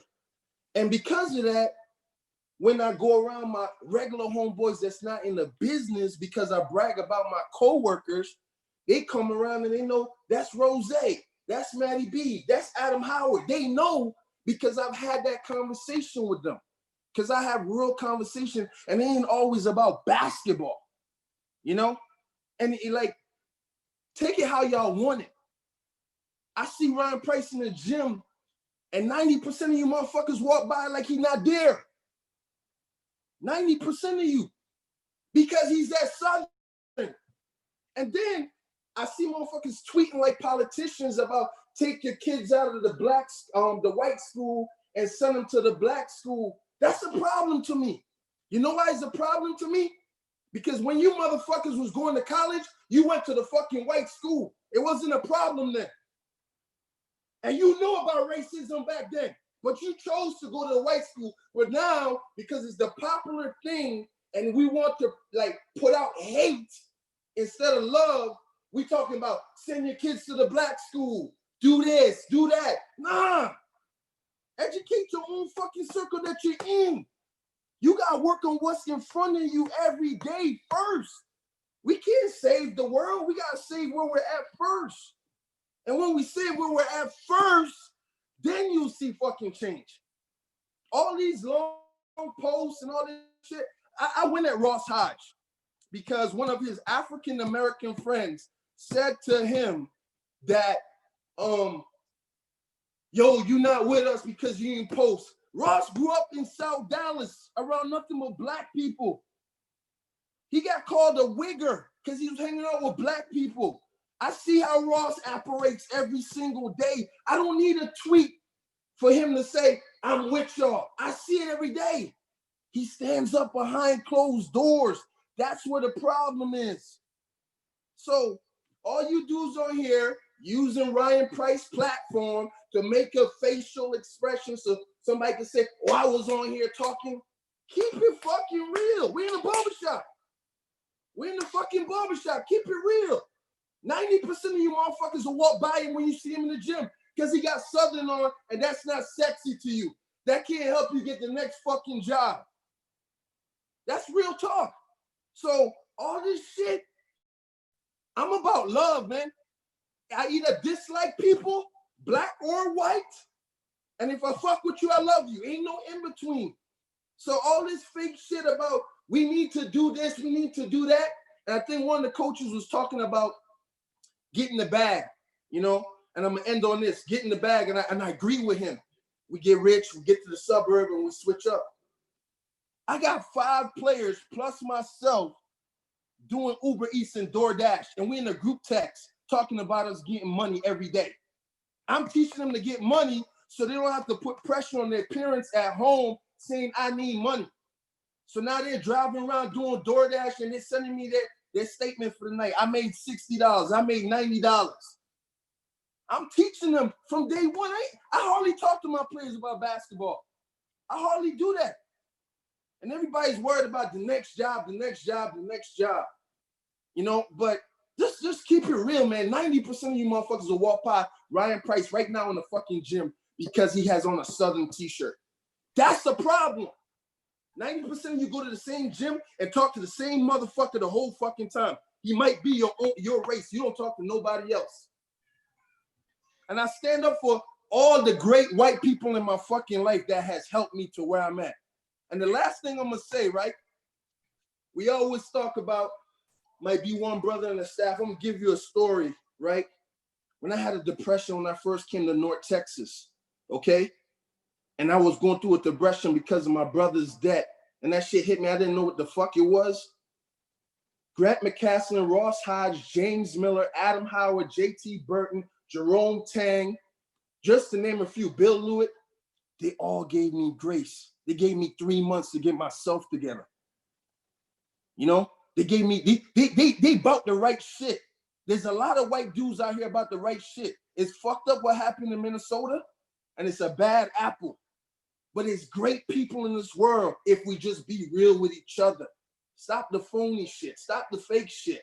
Stop the glad hand and the handshake. That's why I call motherfuckers when I see y'all. Because y'all just talking about the next job. You ain't even watching the game. So if you're going to keep it real, keep it real. And don't just bash white people or don't bash black people because there's great people out here. And I've had great people in my life from both race. And all I'm preaching to y'all is, and I tell my players when they retweet the hate shit, I quote them and I tell them, that ain't it. Give them grace. Show them love. I'm not promoting them to be the angry black man. I'm trying to educate them to find a solution. Like that dude that was arguing with those 2 dudes in the video, the 16-year-old and the 45-year-old. So let's be real, man. That's all I'm saying. Ryan, I apologize. Can I interject real quick, man? Yeah. I mean, I think a part of being real, my man, and you know, I think a few people have alluded to this. It's not a black or white thing. It is. It is a black or white thing. I do think there's good white people, there's good black people, there's good Asian people, there's good, you know, different demographics. But to say that color and the color, I mean, if that's the case, we wouldn't be where we are today. Okay. So one of the things I learned, and I'm telling you, I didn't learn this until, you know, of course, I'm from the South. So I went from Louisiana to Memphis. I didn't know what a minority was because I can go to the office as a player. Well, as a player, you're in the locker room and you're around your teammates, and most of them are minorities. But as a professional, you know, I can be at the office around different race. But then when I wanted to go back to my community, wherever I live, I don't have to see anything other than a minority, you know, until I go back to work. But when I went to Massachusetts, Amherst, Massachusetts, I really, hold on the phone. That's when I figured out, sorry, y'all. that's when I really understood what a minority was. You know, when nowhere I go, whether it was the grocery store, whether I was, you know, whether I was at a restaurant, whether whether I was at work, whether I was at home, you know, I figured out that that's what you know, what a minority was. So it is a, you know, to say that it's not, you know, a black or white thing, it's not. But to say that a whole race is not good, then that's wrong. That's where it's wrong is. You know, it's like you said, Coach Price alluded to it earlier when he said racism, you know, is taught. But I think that's why, not just in our profession, but with everything, man, in professional corporations, in the criminal, it's police right now that's scared to speak up and say something that are minorities, because it's the elephant in the room that nobody wants to address. You know what I mean? But to say that it's not a black or white issue, it is, you know, and not just in our profession. I mean, we have friends, I have friends, those guys that I talked about that were close friends to me were white guys, and they texted me today, you know, about some of the experiences that I had, and they actually see them. But I did notice one thing. Somebody asked this question earlier: are you prepared to lose, you know, friends or lose family? Like, we would talk about some of that stuff in private. They would have remorse on my race, you know, on me, on my experiences. But man, they still went home to their families and their communities. And some of those people, you know, probably didn't have the same heart they had, but those were their friends. Maybe their wives were friends with certain circles. And I understood that and respected that. So to say that it's not a black and white thing, it is. That's not, you know, that's the elephant in the room that nobody wants to address. And this is gonna go into my next question. I don't know if Coach Price is on the phone or whoever is a head coach, whether it's, I would like to hear from, like, you know, from preferably some, you know, somebody other than a minority, a white guy that may be a head coach, or and a black guy could take it too. If some of the conversations that go on in these gyms, like my man just said, when we start talking about jobs or even on the phone, when I get text messages, I just want to know, does any other race do this besides black guys? You know, we in the barbershop, so let's keep it real. Like, say I get a text message and he's like, oh man, you heard, just give an example. LaSalle got a spot. You know, he just lost an assistant. Okay. Now we all know it's more people than positions in this profession, and we all fighting for the same stuff. But it makes it more harder sometimes when race comes into it. That's why I say it's not true. We're not being honest when we're saying this is not black or white, because the first thing somebody would say was, you'd be like, is the guy black that he lost? You know what I mean? Is he lose a brother, or he was a white guy? You know, then you just say, oh, well, he gonna need an X and O guy. When we say he gonna need an X and O guy, the perception with that is that it's a white guy, an older white guy. If he needs somebody to recruit, that stuff is still existing about, you know, it being a black guy. You know, because I have white friends that don't feel like they're qualified to get a job if another guy on the staff loses a brother or a guy that's quote unquote a recruiter. So my question is to any head coach who wants to take this, and just be real, like, do you consider race? What do you consider when you picking a staff?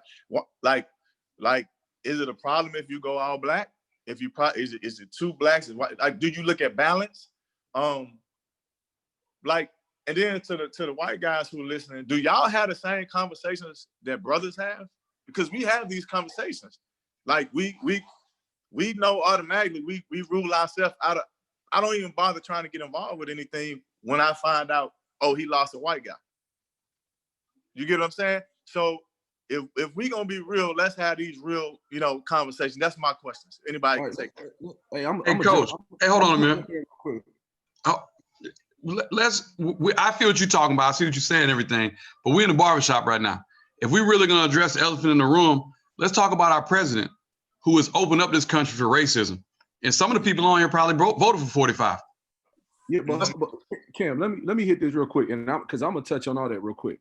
Sean, Yeah. man, I think you made great points. Reem, man, thank you for opening it up, right? Because in a sense, man, like these are the conversations, and this is the tone that needs to be said.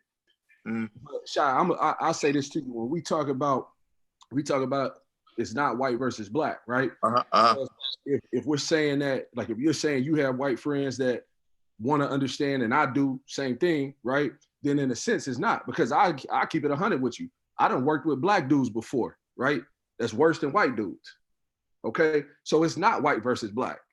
It's not. It's right versus wrong. It's right versus wrong in the George Floyd thing. It's right versus wrong in our profession, right? So in a sense, like we talk about being conditioned, like our mind being, and I'm speaking to you from an assistant coach, having been an assistant coach, now going through being a coach, right? Like we talk about wanting to move it forward. I think we are conditioned to think, well, man, we got to get this player if I'm gonna get a job, right? Like we don't go at it.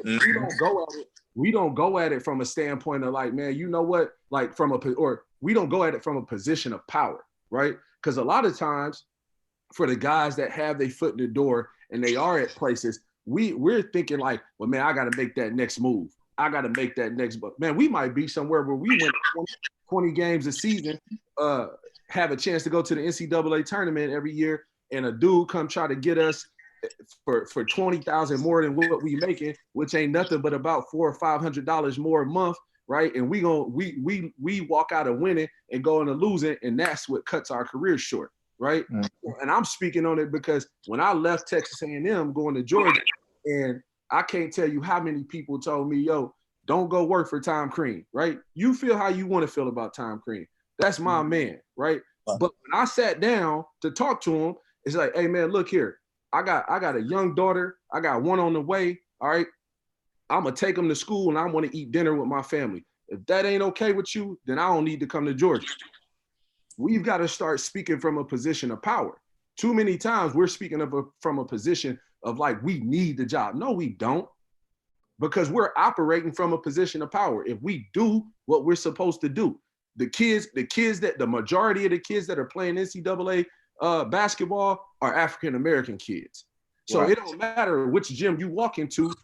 I ain't gonna say automatically, but man, you know what? If you work it the right way, if we build the relationships the right way, man, whoever that AAU coach or that high school coach, unless he's like that black dude I told you about, they gonna put you at the table. Right. So we've got to make sure, right, when we're operating at these jobs, we're operating from a position of power. Now, I'm not going to act like, man, you know what? If the dude loses an older white guy, I'm not going to say me. I'll hire an all black staff. But me personally, I'm just speaking on me, right? I want the best candidates. But at the same time, all right, and I'm just keeping it a buck with you. I'm trying to find me a couple young African-American dudes that I can help mentor in this business, because I believe wholeheartedly, if their heart is in the place of impacting, right? If their heart is in the place of impacting, they're going to make a big impact on those kids. That's why Persian Williams and Ben Fletcher are on my staff. But I'll tell you this, listen to this. Tanner Smith, that's on my staff, who is a Caucasian. Man, his heart is in the right place. He wants to see them dudes. He wants to see our kids be more than just basketball players, right? So when I say it's not a white versus black thing, and just so you know, I didn't take it personal, like, because I said it, right? I didn't take it personal. What I'm saying is, when I say it's not a white versus black thing, no, it's not. It's a right versus wrong, because as we continue to grow and as we continue to see, we step on each other in this business more than anybody. No doubt. More than anybody, right? Like if I could sit here and hold court for 30 minutes and tell you stories about when I was recruiting Anthony Edwards, what people would say, not even about Georgia or about Tom Crean, Amir, cool, man, whatever. I'm not speaking on nobody else because I don't know who they are, but everybody ain't operating like that. So if the elephant in the room is making sure that we're operating from an elite standard.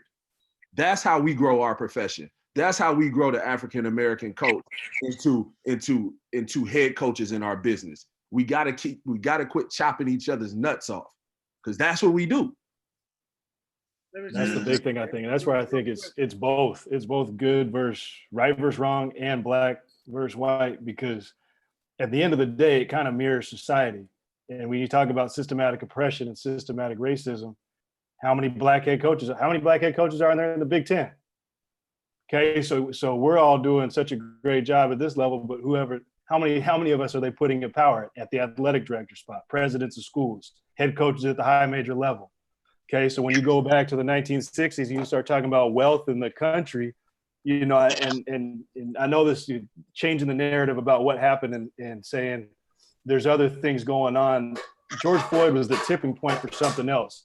The wealth in the country that's affected the healthcare and the education. Coronavirus was murdering us for the last 3 months at a much higher rate because of our health, because of the anxiety from the economics, because of the lack of healthcare from the economics. So we've got all these underlying health issues. And so when you ask what white people can do, because there is an element of black versus white, because it's math, it's the majority, and it's the majority in power, and it's the majority in numbers, is how many boosters, how many of your boosters? Yeah, I mean, for a lot of us, it's a lot of white people who have influence in the local areas. That is a major way we can change things. Okay. Obviously it's the voting and it's getting everybody out and it's doing it. It's the money in the majority. And it's going to take white people sacrificing things by voting for people that the middle class is going to grow. It has to grow. The 1% is small right now. The middle class is tiny and it's got to grow. And that starts voting at the local level, but it takes the white people with money in your local area to sacrifice a little bit, pay a little bit more taxes, get everyone healthcare. You know, and then from a basketball standpoint, I haven't really thought too much about it, but how do we get more black head coaches? Probably get more black ADs.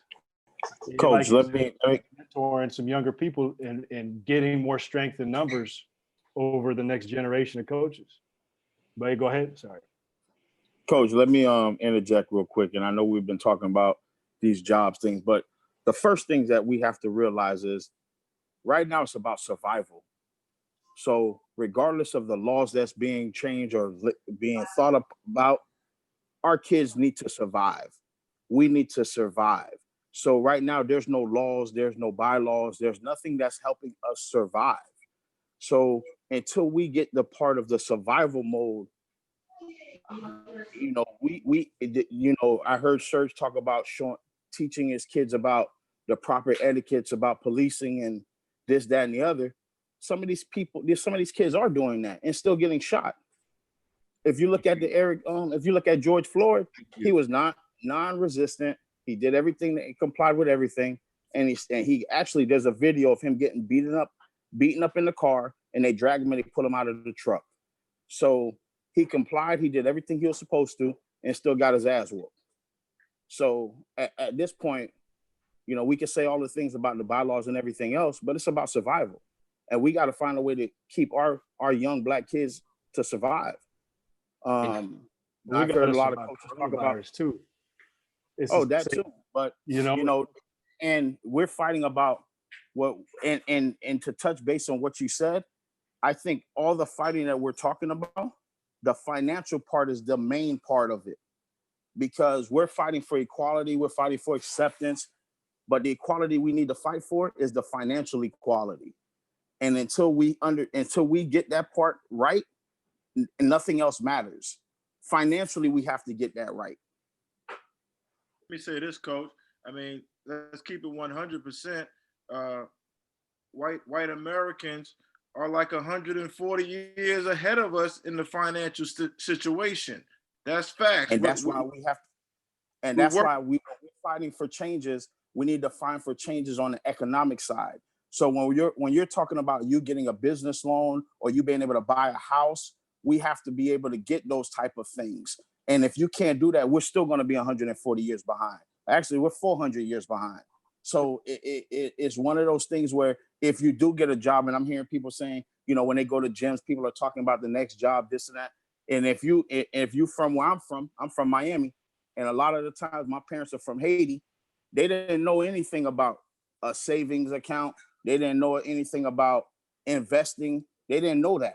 So what they knew is if you wanted something, you work for it, you put it, you save it under the mattress, and when you had enough money, you go buy it. We're not teaching our kids those financial responsibilities that the white children or the white kids have already in front of them because they've been passed down through generations. So and I can ask every white guy right now on this panel, and I can say, hey man, did your parents teach you about anything about saving, investing? And most of them will say, yeah, that was normal.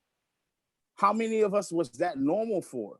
Not a lot of us. And if it was normal for you, then you was very privileged and that was great for you.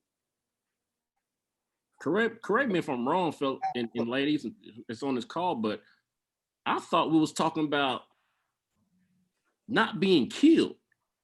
I was traveling on the highway today and a cop got behind me and I prayed the whole fucking time for 10 minutes with my daughter. That's my point.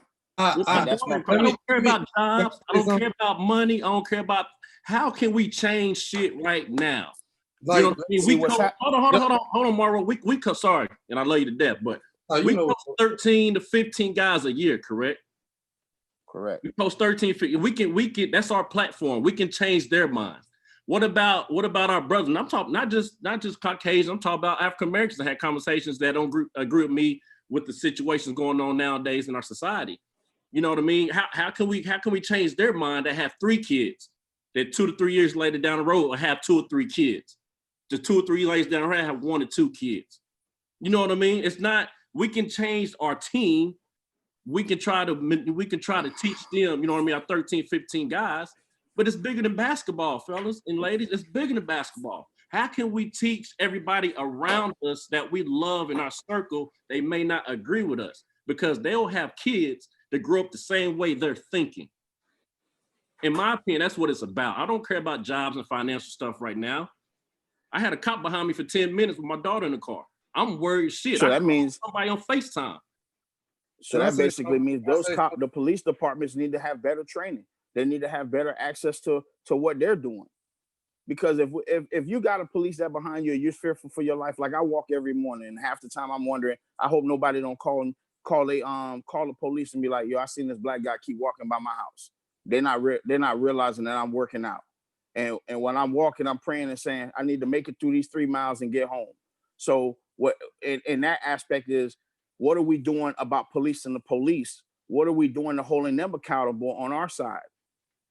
You know, like right now, George Floyd's situation is the tipping point. It's the smelling salt to wake America up. And what people don't realize is if we keep going the way we're going, freedom is going to end up being the voice of violence. And if we know history, every country that had a revolution, blood was shed. And when you got a dude like 45, that's in this office, that's race baiting all the time, and people are saying, well, he did this, that dude hasn't done nothing in 3 years. Absolutely. And then if we're going to talk barbershop talk, Obama didn't do nothing for us either for those 8 years. Let's get it right. Because Trayvon Martin happened under Obama. Tamar Rice happened under Obama. I can go on and on about all the people that happened under Obama. So, you know, it's a systematic problem because it's been systematically in place. I think we have to systematically. Hold tight. Hey, let me say something. Go ahead. I completely understand where everybody coming from. Born and raised, I'm from Memphis. Man, some of my closest brothers, family members, best man in my wedding in jail right now. So I completely get what's going on. Like, and I'm gonna be real too. Like, we're talking about solutions. Like, I get it, Justin, we're upset. I'm upset. But the reality is we preach to our players and kids every day about a process. We are a part of the fucking process. I know you're upset that in your short coaching career, that some things might not happen the way you want it to, or in your lifestyle, some things might not happen the way you want it to. That's our reality. But at the same time, like some of these guys have spoken on this phone, like we have to put our focus into our younger people. We have to. Because I'm just being real. Like if we as people figured out a way to truly come together some of our financial problems, some of these problems of perception and how people view us would change. How often do we talk? I got cousins I'm grinding every day trying to get this player, trying to get that player, trying to help these players here. I got cousins in the streets. I'm not having conversations with my cousins in the streets. Like, what if we spent the whole 2 years where Black people didn't kill Black people? And instead we put our focus towards something else. Other than that, how much power will we have? And these are real conversations. Some of these conversations we might not want to have with each other. Like, how many times, like Amir said, I'm gonna be real about myself. I got a text from Jeff Goodman not too long ago about top 3 assistants in the league or whatever that might be. In my mind, I'm thinking I got to play the game for a second. And I'm like, oh, okay. Well, if I vote for him because he's Black, then it might lessen my chance and opportunity. And I said, what the fuck am I on? That's completely the wrong way to think. We want to vote for the better person, whoever we consider that is. So I looked out for 2 of my brothers in the league just because of it. He said, don't vote for your buddy. So I'm just being real. I didn't vote for 3 Black dudes. I voted for 2 Black dudes and 1 white dude. So systematically, he wouldn't think that, okay, he's voting for his buddies. Like, in this world, we know what it is. It's a reality. The problem, like, some of the problems are, no matter what we do, no matter how much time we put in, that people like Donald Trump will never care. He's gonna throw gas on the fire every chance he gets. And then there's gonna be somebody out here that wants an extra dollar, talking about the economy, and is gonna vote for a man that doesn't care about them either. All he's doing is focusing on division. All he's doing is focus on hurting people with everything that he says. He talks negatively about former presidents who are Americans, just like he does. He talks negatively about every person in this country that doesn't agree with his antics. And there are people that stand by that. Look yourself in the mirror. How much you care about people. How much time are you talking to your brothers on this call that are Black, keeping it real with them when they making wrong decisions in the profession, when they out here doing some shit that they shouldn't be doing, when they out here basically somebody of another color looking at them saying, damn, man, that's exactly what I thought they were. But you could have helped him the night before when you were with him, and we all went out, hit the strip club or whatever that might be, and we didn't help him, and then he made a bad decision, and now we got to keep quiet. Like, I'm not saying that's some of the things that happen. I'm saying if we're gonna help each other, we need to truly help each other and keep it real with each other, not just Black and white. Like, help our community. Like, I'm trying to figure out different ways. I'm reaching out to our chief diversity officer. Right now, he got me about to join something in town called 100 Black Men. I don't even know much about it, but I know it's helping young Black men in the community, helping them raise money, helping them with scholarships, helping them figure things out. Like, how often do we talk to our guys about perception? Like, we know it. Like, the reality is we got our guys, every last one of our dudes dream and want to be somebody like LeBron James. How did LeBron James become LeBron James? Let's just be real. He had a clean slate. Let's be real. Like, every single day, as hard as it was, he had to try to be perfect. And right now, he's at a point right now where he can speak his mind. And that sucks that we have to be perfect. That sucks. But that's our reality. That is our reality. And if we just say, fuck it, that's completely going against the grain of people like Martin Luther King, who walk the streets in suits, walk the streets looking a certain type way, just to get in front of the people of power so they can respect them when he speaks. So he can be respected when he speaks. But sometimes we like, nah, man, I'm Black, man. Fuck this shit. I'm not doing it. That ain't helping us. That's not helping Justin Bailey get a job. That's not helping Jermaine Johnson get a job. If we really want to help each other, like, sometimes in this thing, you got to sacrifice what you really want to do also for the betterment of us. And that's real. Like, I get it.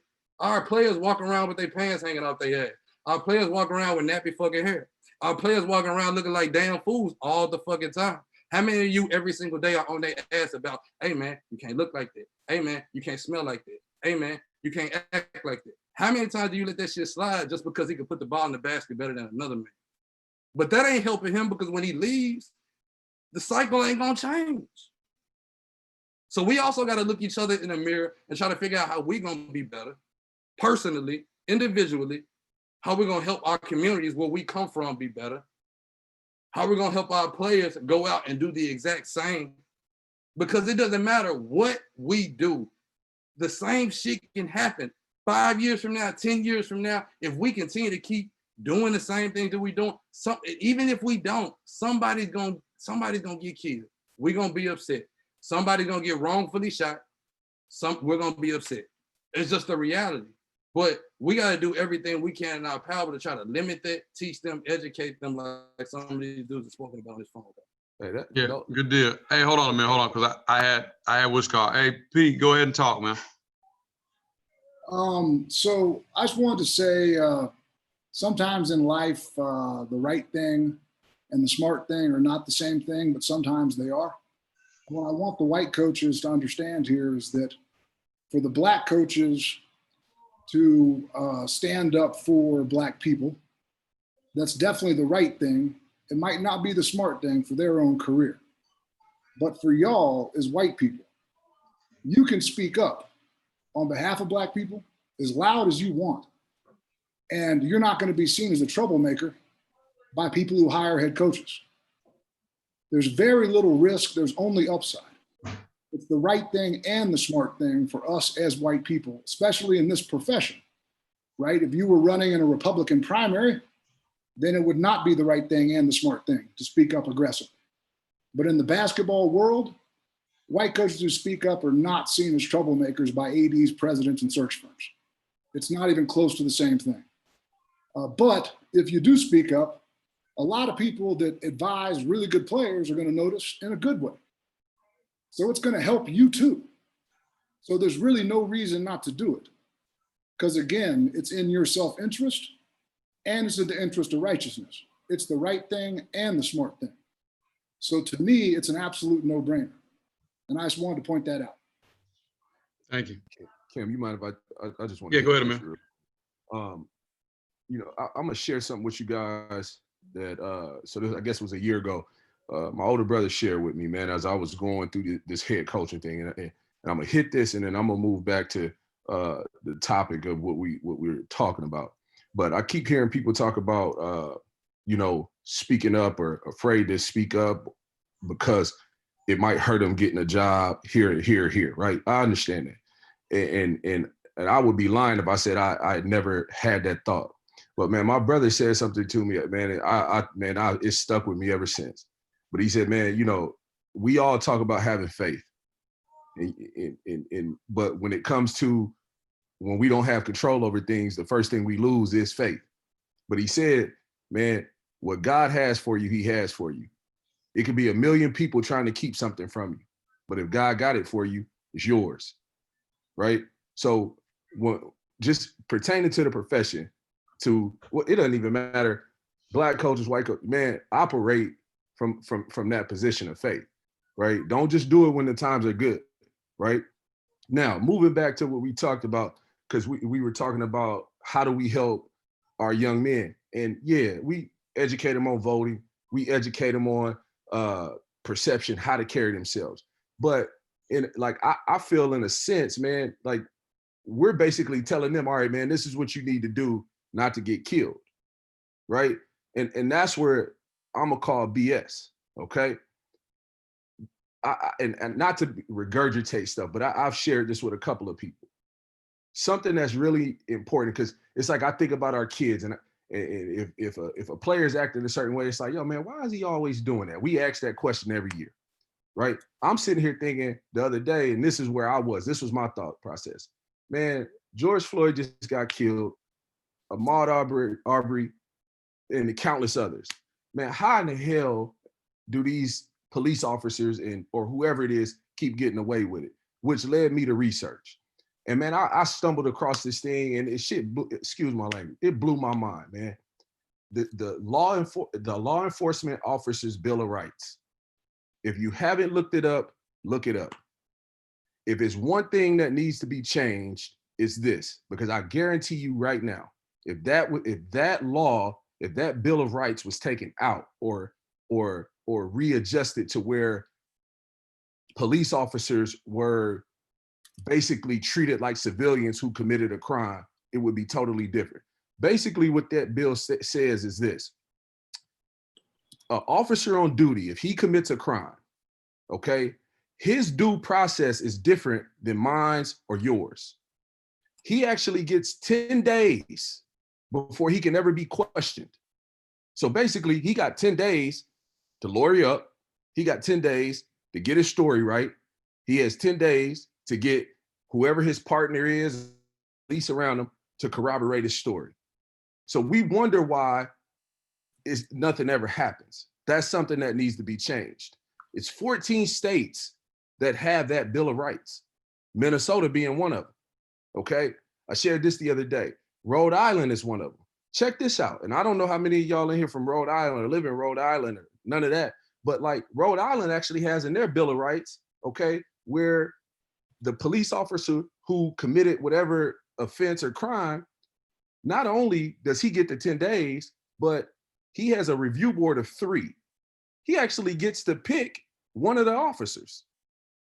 Okay, so we talking about change. You talk about the people that are running on police reform, or your local congressman or whoever it is. These are the things we need to have conversations about, right? And then so you think, oh, well, it's only 14 out of so many states. No, the other states actually have it, but more times than not, it's actually the language in their contracts with the police union, right? You got qualified immunity. Like, man, these are things, right? If it's one place we start in educating our guys, because basically the police officers' actions, all right, are because they know, in a sense, man, I'm gonna get off no matter what because my due process is different than everybody else's. So when we talk about educating, like, I'm with voting, I'm 100%. But let's start researching these Bill of Rights. Let's start researching these laws to where a police officer, like, why? I don't understand how you can have a different due process than a civilian. I don't understand that. So as we educate ourselves, right? Because I know when I talk to my team again, I've already talked to them once, but the thing that I said, understand this. This is why they act, or this is why some of them act the way that they act, is because they basically have a license to kill you because their due process is going to be different. So as we go forward, man, again, I'm gonna shut up after this. I just want to listen, but man, let's try to keep the same thing, the main thing, man, and understand why our African American men and women are being hunted and killed, right? And why the actions of each police officer are what they are. Because if that, imagine that. Like, imagine if you knew you had 10 days, to come up with, you're not killing nobody, but just to come up with your story. If you had a girlfriend when you were younger, we're worried, man, look, I ain't got to answer you for 10 days. Pretty damn good deal, ain't it? Right? That's something that needs to change, like tomorrow. Hey, Rasheed Davis, he has something to say. Coach Davis, you on here? Hey, Cam, how you doing? Thank you for having me on. First thing I'd like to say is just this platform, whether you're on here because you're really invested, or whether you're here just to show face, this platform, just by default, everyone is going to get something from this. I think that we are all a product of our environments. And for me, Jareem said something about, walking past coaches based on what their shirt says. I speak to everyone when I'm in the gym, but I usually sit by myself. And the reason why is that's the New York state of mind. And then, that's just how I was raised. You have to kind of watch everything, you observe everything. Now, in this business, that can get misconstrued as something else. In terms of on campus, the one simple thing that we all could do with these guys, stop letting them say the N-word in the gym. Stop letting, you hear it on the radio, turn that down before practice. And for the white coaches that feel like maybe they can't do that. I had a white coach get me to stop saying the N-word. And that's something that is very small, but it is very big because they, you know, they don't understand that word because now everyone is saying it. But the majority of us are probably old enough where we can understand what that word does. On campus, invite the campus police, invite the local police, right? Maybe before the season starts, so they get familiar with the faces. A lot of these guys are coming from areas, whereas me as a grown man, you know, I wasn't really around white people. I go to Louisville as a grad assistant. That's all that's there other than the athletes. So for me as an adult, that was a culture shock for me. So I can't even imagine a 17-year-old going to this big time university. He's got the world at his hands. And then, you know, one slip up, then he doesn't. You know, our players all know the real from the fake. So while I appreciate, you know, a lot of these coaches, they're tweeting stuff, and that's cool, but your players are with you every day. So what you're doing is really hurting yourself because these guys may not have 4.0 GPAs, but they have 5.0 and bullshit radars. We all been in locker room as players before. We know who's real and we know who's, you know, when something is going wrong back home, that coach, we know we can go to that coach. And a lot of times it's not even about money. It's just to talk, you know. So if you don't feel comfortable having that conversation, go to the guy on staff that has the relationships. Hey, I don't really know how to get through this kid, but I think you could help, you know, to have that type of dialogue. What Jareem said he has with his staff, that's something that's dope because now every kid is not going to like every coach. The coach that like me may not like you. The coach that like you may not like, the kid that likes you might not like me. So now we're on the same page. There's no loopholes. And the players, they can tell what the loopholes are. I think this platform that you've created is going to start something. But coaches are not powerful enough to do it by themselves. Like I understand what Shah was saying about Massachusetts, because I was in Massachusetts, and that's not that far from New York. But trust me when I tell you, when you are driving your car and that cop is behind you, it's very real. You know, for me, when I go recruiting, no matter what state I'm in, I try my hardest to rent a vehicle with that license plate of the state, just so I could give them one less reason to pull me over. And, you know, that shouldn't be the case. You know, we saying, you know, let's educate our guys on when the cops pull us over. There's no education for that because they're going to be right with the camera on, with the camera off, whether it's videotape. So the thing that we can do is control our environment the best that we can. And that starts with our team, that starts with staff meetings, and make it something that's just organic. Don't force it. You know, sometimes let the players lead the conversation. You know, and I think that's something that's very important. And if we do that, you're gonna find out players will start to open up more, and then they'll run through a wall for everyone that's coaching these guys. And more importantly, yes, it's dope if they shake the commissioner's hand. But what's even doper is when they call you, I'm about to close on my first house. I just got engaged. I'm about to have a baby. Those are the conversations that's even better because we all don't get the opportunities to coach those NBA guys. So you want to, hopefully you're in this to have lasting relationships where you can impact these young guys so they can impact the next group.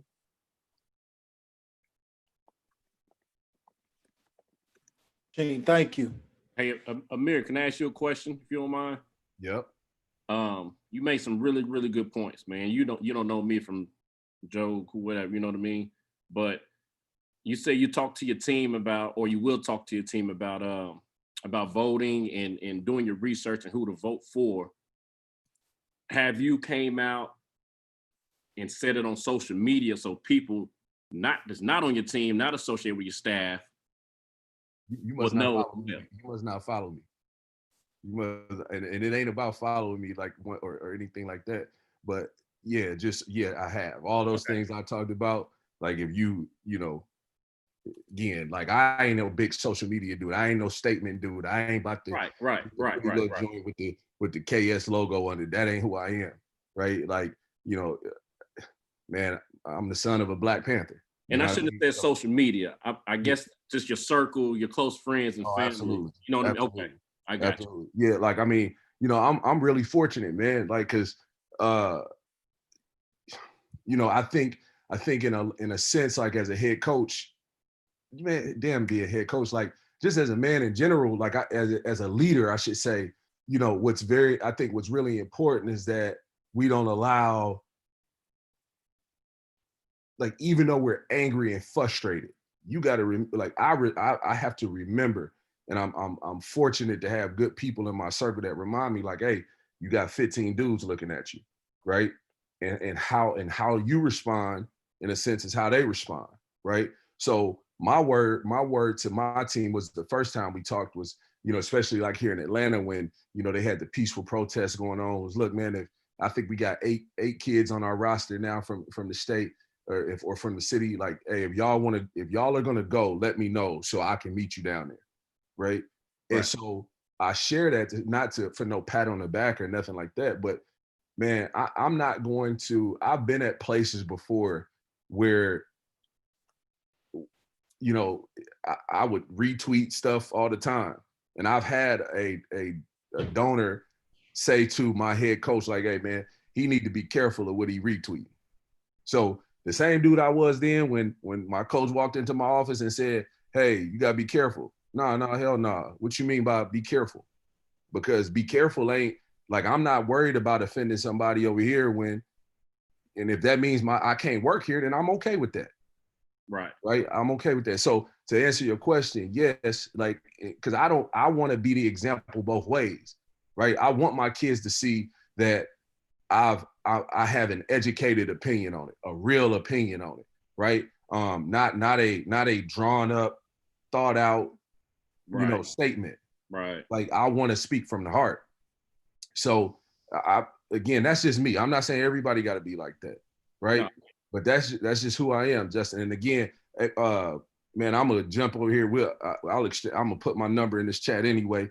And let's get to know each other, man, because if anybody that knows me will tell you, man, I'm all about helping everybody, right? But if I'm being truthful, I want to help young African American coaches continue to grow and understand this business, because in my opinion, right, like, with the majority of the players being young African Americans, they need to see those examples, because we know, right, they come from single parent homes. Correct. Right? They come from socioeconomic backgrounds that don't allow them to be successful, that put them behind before they can ever get ahead, right?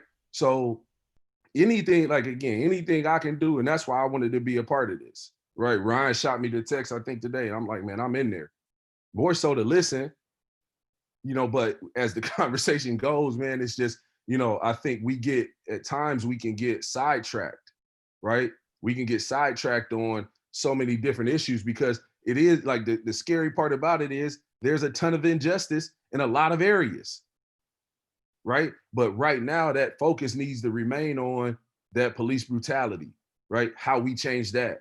Because the last thing I want to see is, whether it's a current player or a former player of mine or yours, or of Pete Schwayham's or Ryan Devlin, I don't want to see anybody's players face down on the ground with a knee in their neck, white or black.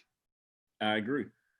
Right. So again, you asked the question. I'm sorry for ranting, but no. I mean, this is a issue I am very passionate about, socially, like just in general, and within our profession, you know, what we chose to do.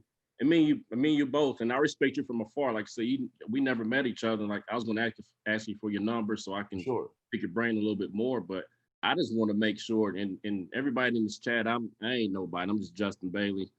I just want to make sure this issues and what we're talking about gets outside our locker room. Does that make sense? Absolutely. Has to get outside our locker room. It's great that it starts there with our guys. We got to get it outside our locker room. I'm gonna chime in. Yeah. Jermaine Johnson again.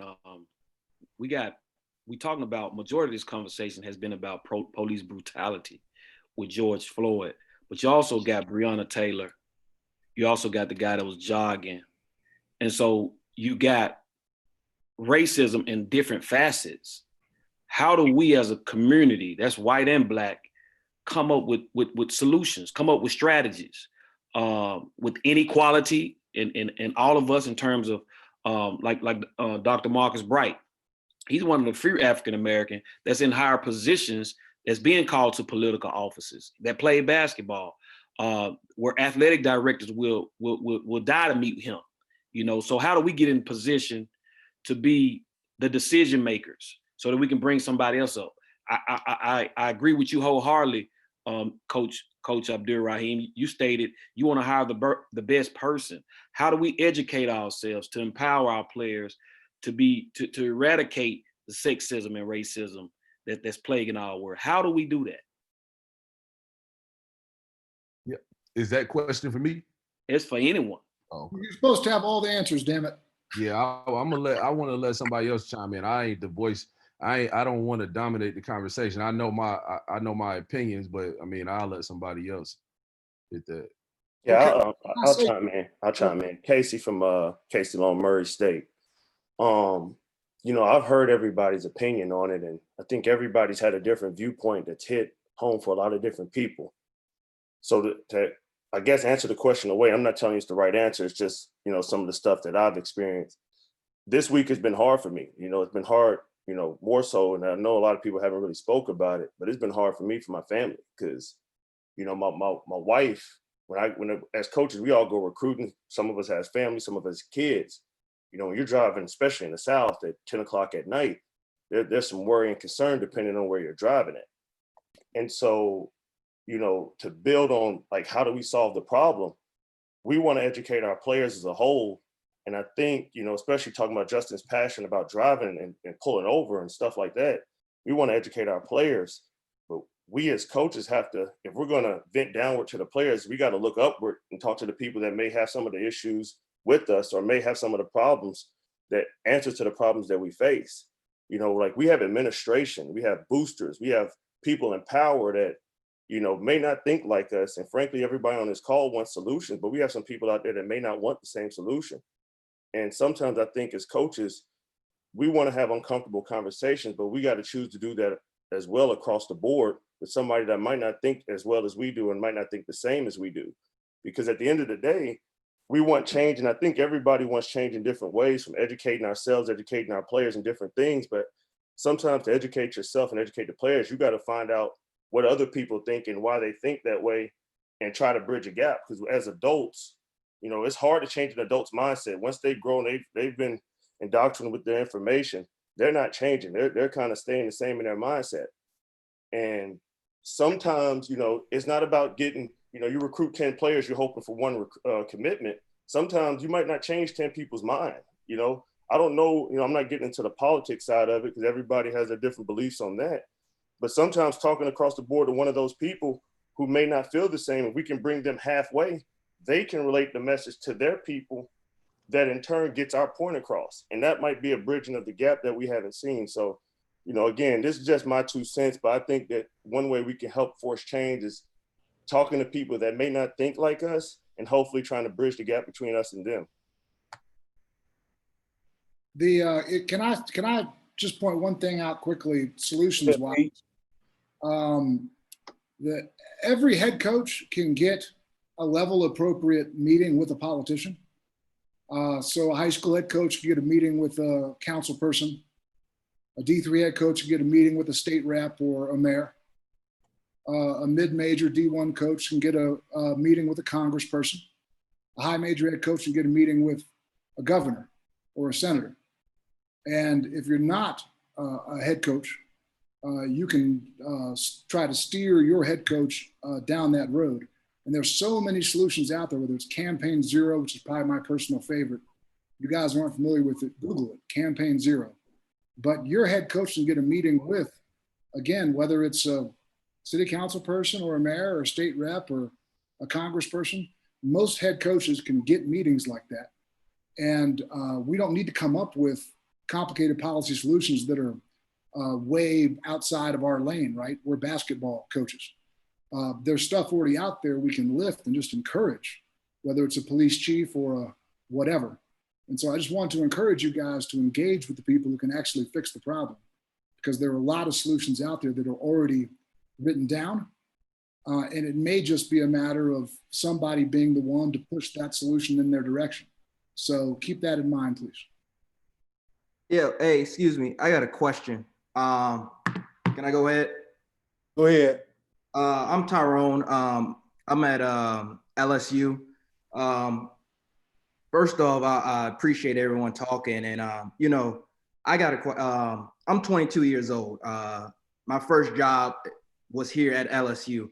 What can, as an African American, just starting in this business, like my first job is here at LSU, starting in this business, how can I make an impact with our guys, and knowing that I have a, as you know, my head coach is Will Wade. He's white. So how can I impact our players to teach them, you know, the points that you guys made, and also teach my head coach on some things that he could do? Because right now, you know, I want change. I want tangible change. I don't want to just talk that sweet talk like everyone's saying. I want actual change. And well, like, what can I do? And you know, I'm gonna be honest, I'm afraid to say stuff because I'm so young and I'm just starting in this field. I'm just starting in this business. So like, I want to hear you know, from all of you older cats and all of you guys that are assistants now, how can I help and make that change that we need to make change? I'm gonna chime in because this is kind of the same thing that Jermaine was talking about. Your question, systematically, man. I mean, I think we got to be about growing leaders, man. I think systematic. We're so young in this fight for equality. Like I said, I mean, we're just getting out of segregation. I know for us, we think it's a long time, but it's not. It hadn't been a long time. So Tyrone, you gotta be an example.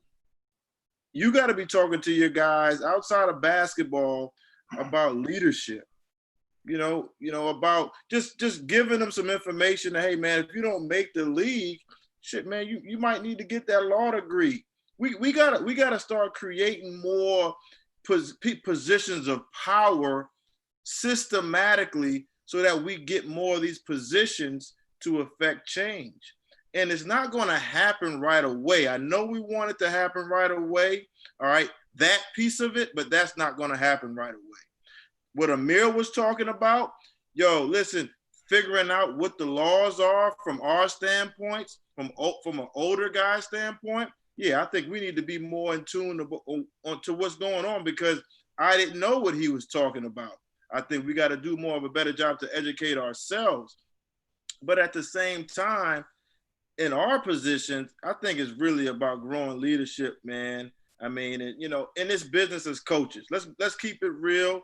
We got what, 10 African-American BCS coaches? Let's not even go to HBCUs. What, you know, 10, 11 high major coaches at the BCS level with all the resources in the country. And most of them get fired from year to year. So obviously, from a connection standpoint, it's enough players in the country. There are enough African-American AAU coaches in the country that all of those dudes should have good players every year. If we look at it that way, to be honest with you, there's enough players that those coaches should be able to win every year so that they can grow and more African-Americans can become head coaches. But instead, it's going in the opposite direction. Those coaches are continuing to lose their jobs because they aren't winning and they aren't getting the players, which, like Amir said, most of them are African-American from that standpoint. So I just think we got to continue to grow leadership, man, and just be the example and just systematically try to help put people in positions of power through the leaders that we coach and our players. That's my 2 cents. This is Dietrich Taylor, head coach at Cal State Fullerton. Tyrone, I want to speak directly to your question in terms of what you can be doing as a 22-year-old infant in this business. I'm going to say this. all 13 of your players, you need to make sure that they're registered to vote. Go by each one of those guys and make sure if they're not from the state, find out where they're from, and then you need to register them to either vote in Louisiana or wherever state they're from, send in their ballot for them absentee. The second thing is your coach probably has as big of a voice in your state as anybody, probably second to your football coach. His voice is as big as anybody in your state, second to your football coach. Ask him, don't tell him, ask him, what are you doing to support your players? And then if he says he doesn't know or he's not sure, then suggest to him some of the things that are in the chat. Peter gave some very strong suggestions in the chat. For instance, ask him, can you get a meeting with the congressman that represents your state? And he can. And then there may be one or two things that you can suggest that he recommends to that congressman that will represent the 13 or 14 or 15 African-American players that are on your team. And if you just start right there and stop right there, you will have accomplished literally a country fucking mile just right there as a 22-year-old man. Literally. And you will set yourself aside apart from a lot of people just by doing that. And that is as specific can be. And if you do that, I promise you, you will be on your way. And I'm going to call you in a month. I'm going to track you down in a month. I'm going to track you down in a month, and I'm going to ask you, what did you get done? Thanks for listening. Appreciate that. Can I jump in on that? Yeah. Diedrich, I respect Go ahead. everything that you do. And I know Tyrone, I know Will. I know Will is approachable in that regard, but some head coaches are not as approachable from their support staff to even have that type of conversation. What would you recommend as a head coach yourself? What would you recommend for the support staff guys like Tyrone who want to have that conversation?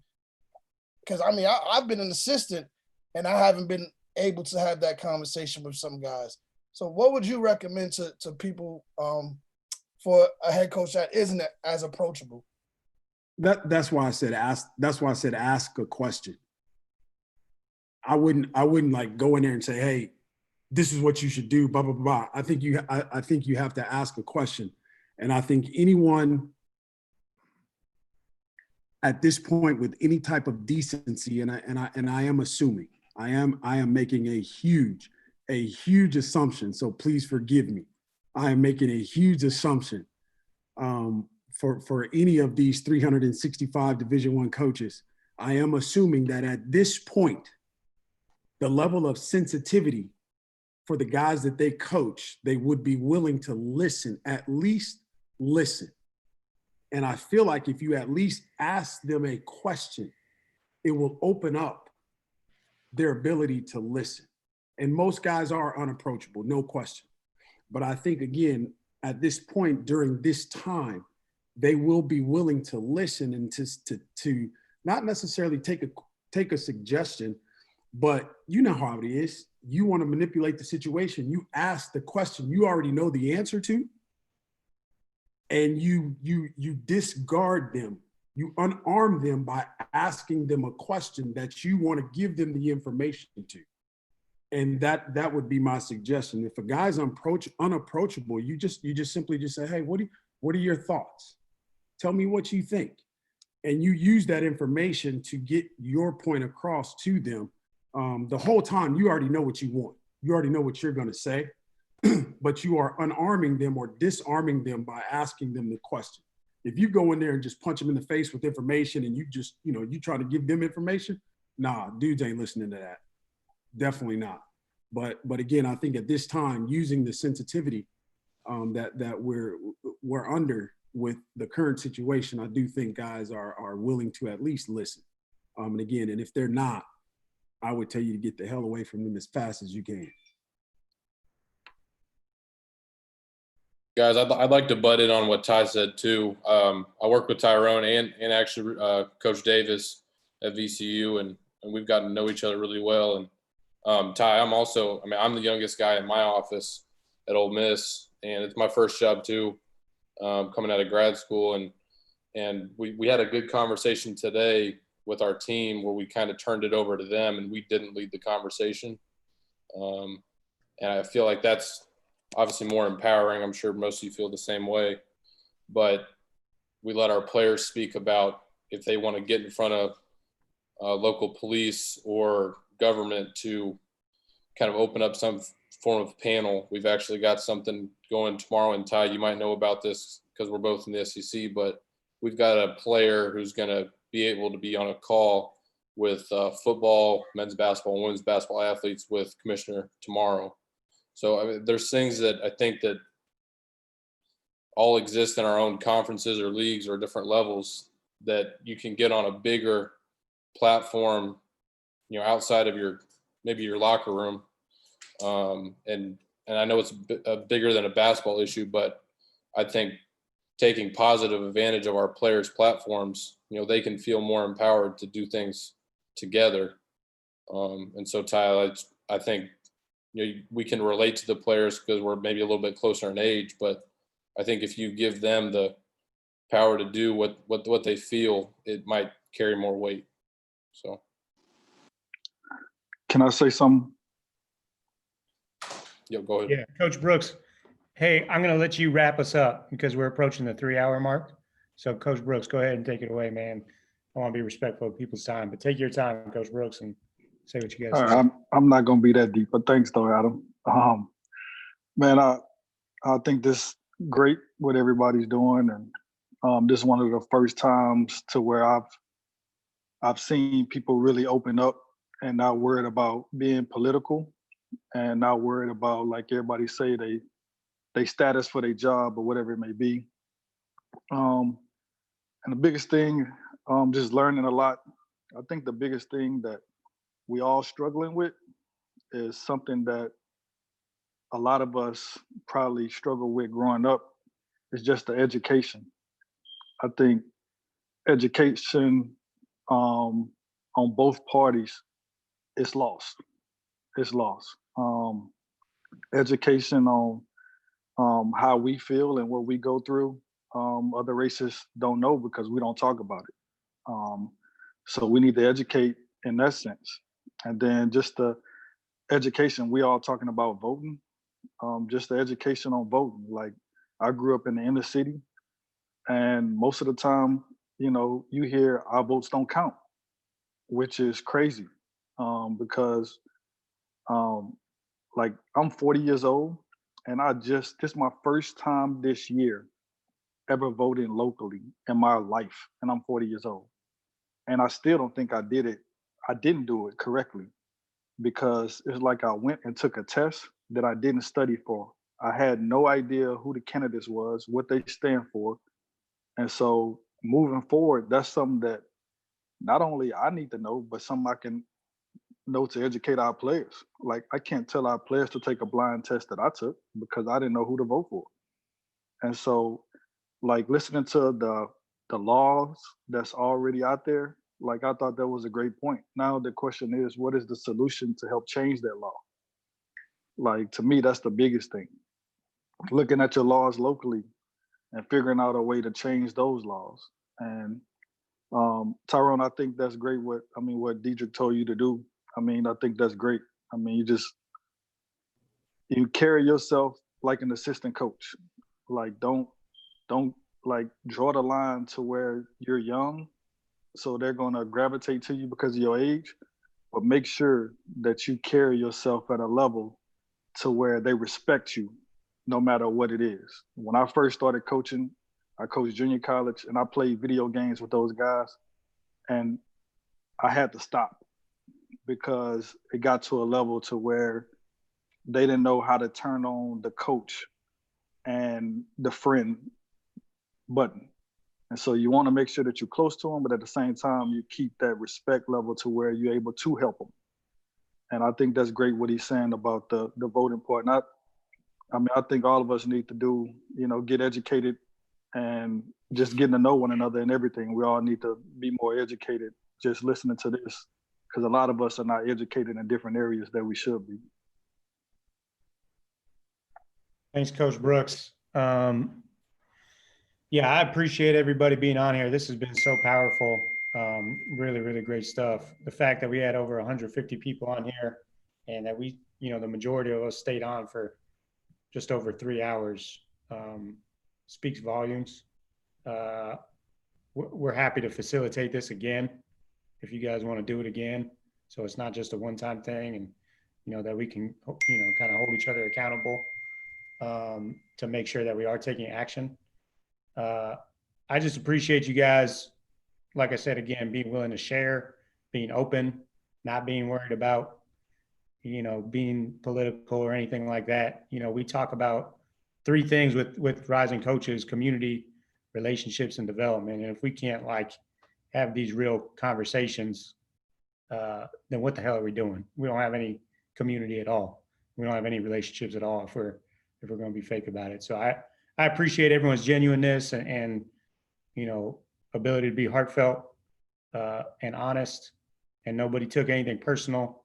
Ryan, I appreciate you for helping us put this together. I'm going to let you. Adam. Yeah, I'm going to go ahead. Appreciate it. Same on your end. Absolutely. I will say just one more thing. Travis Lewis, I don't know, maybe a lot of you guys don't know him, but he put together a panel right before this. It's on the YouTube page. He spoke for an hour about systemic racism, and it was really, really good. So I'd encourage you guys to check that as well.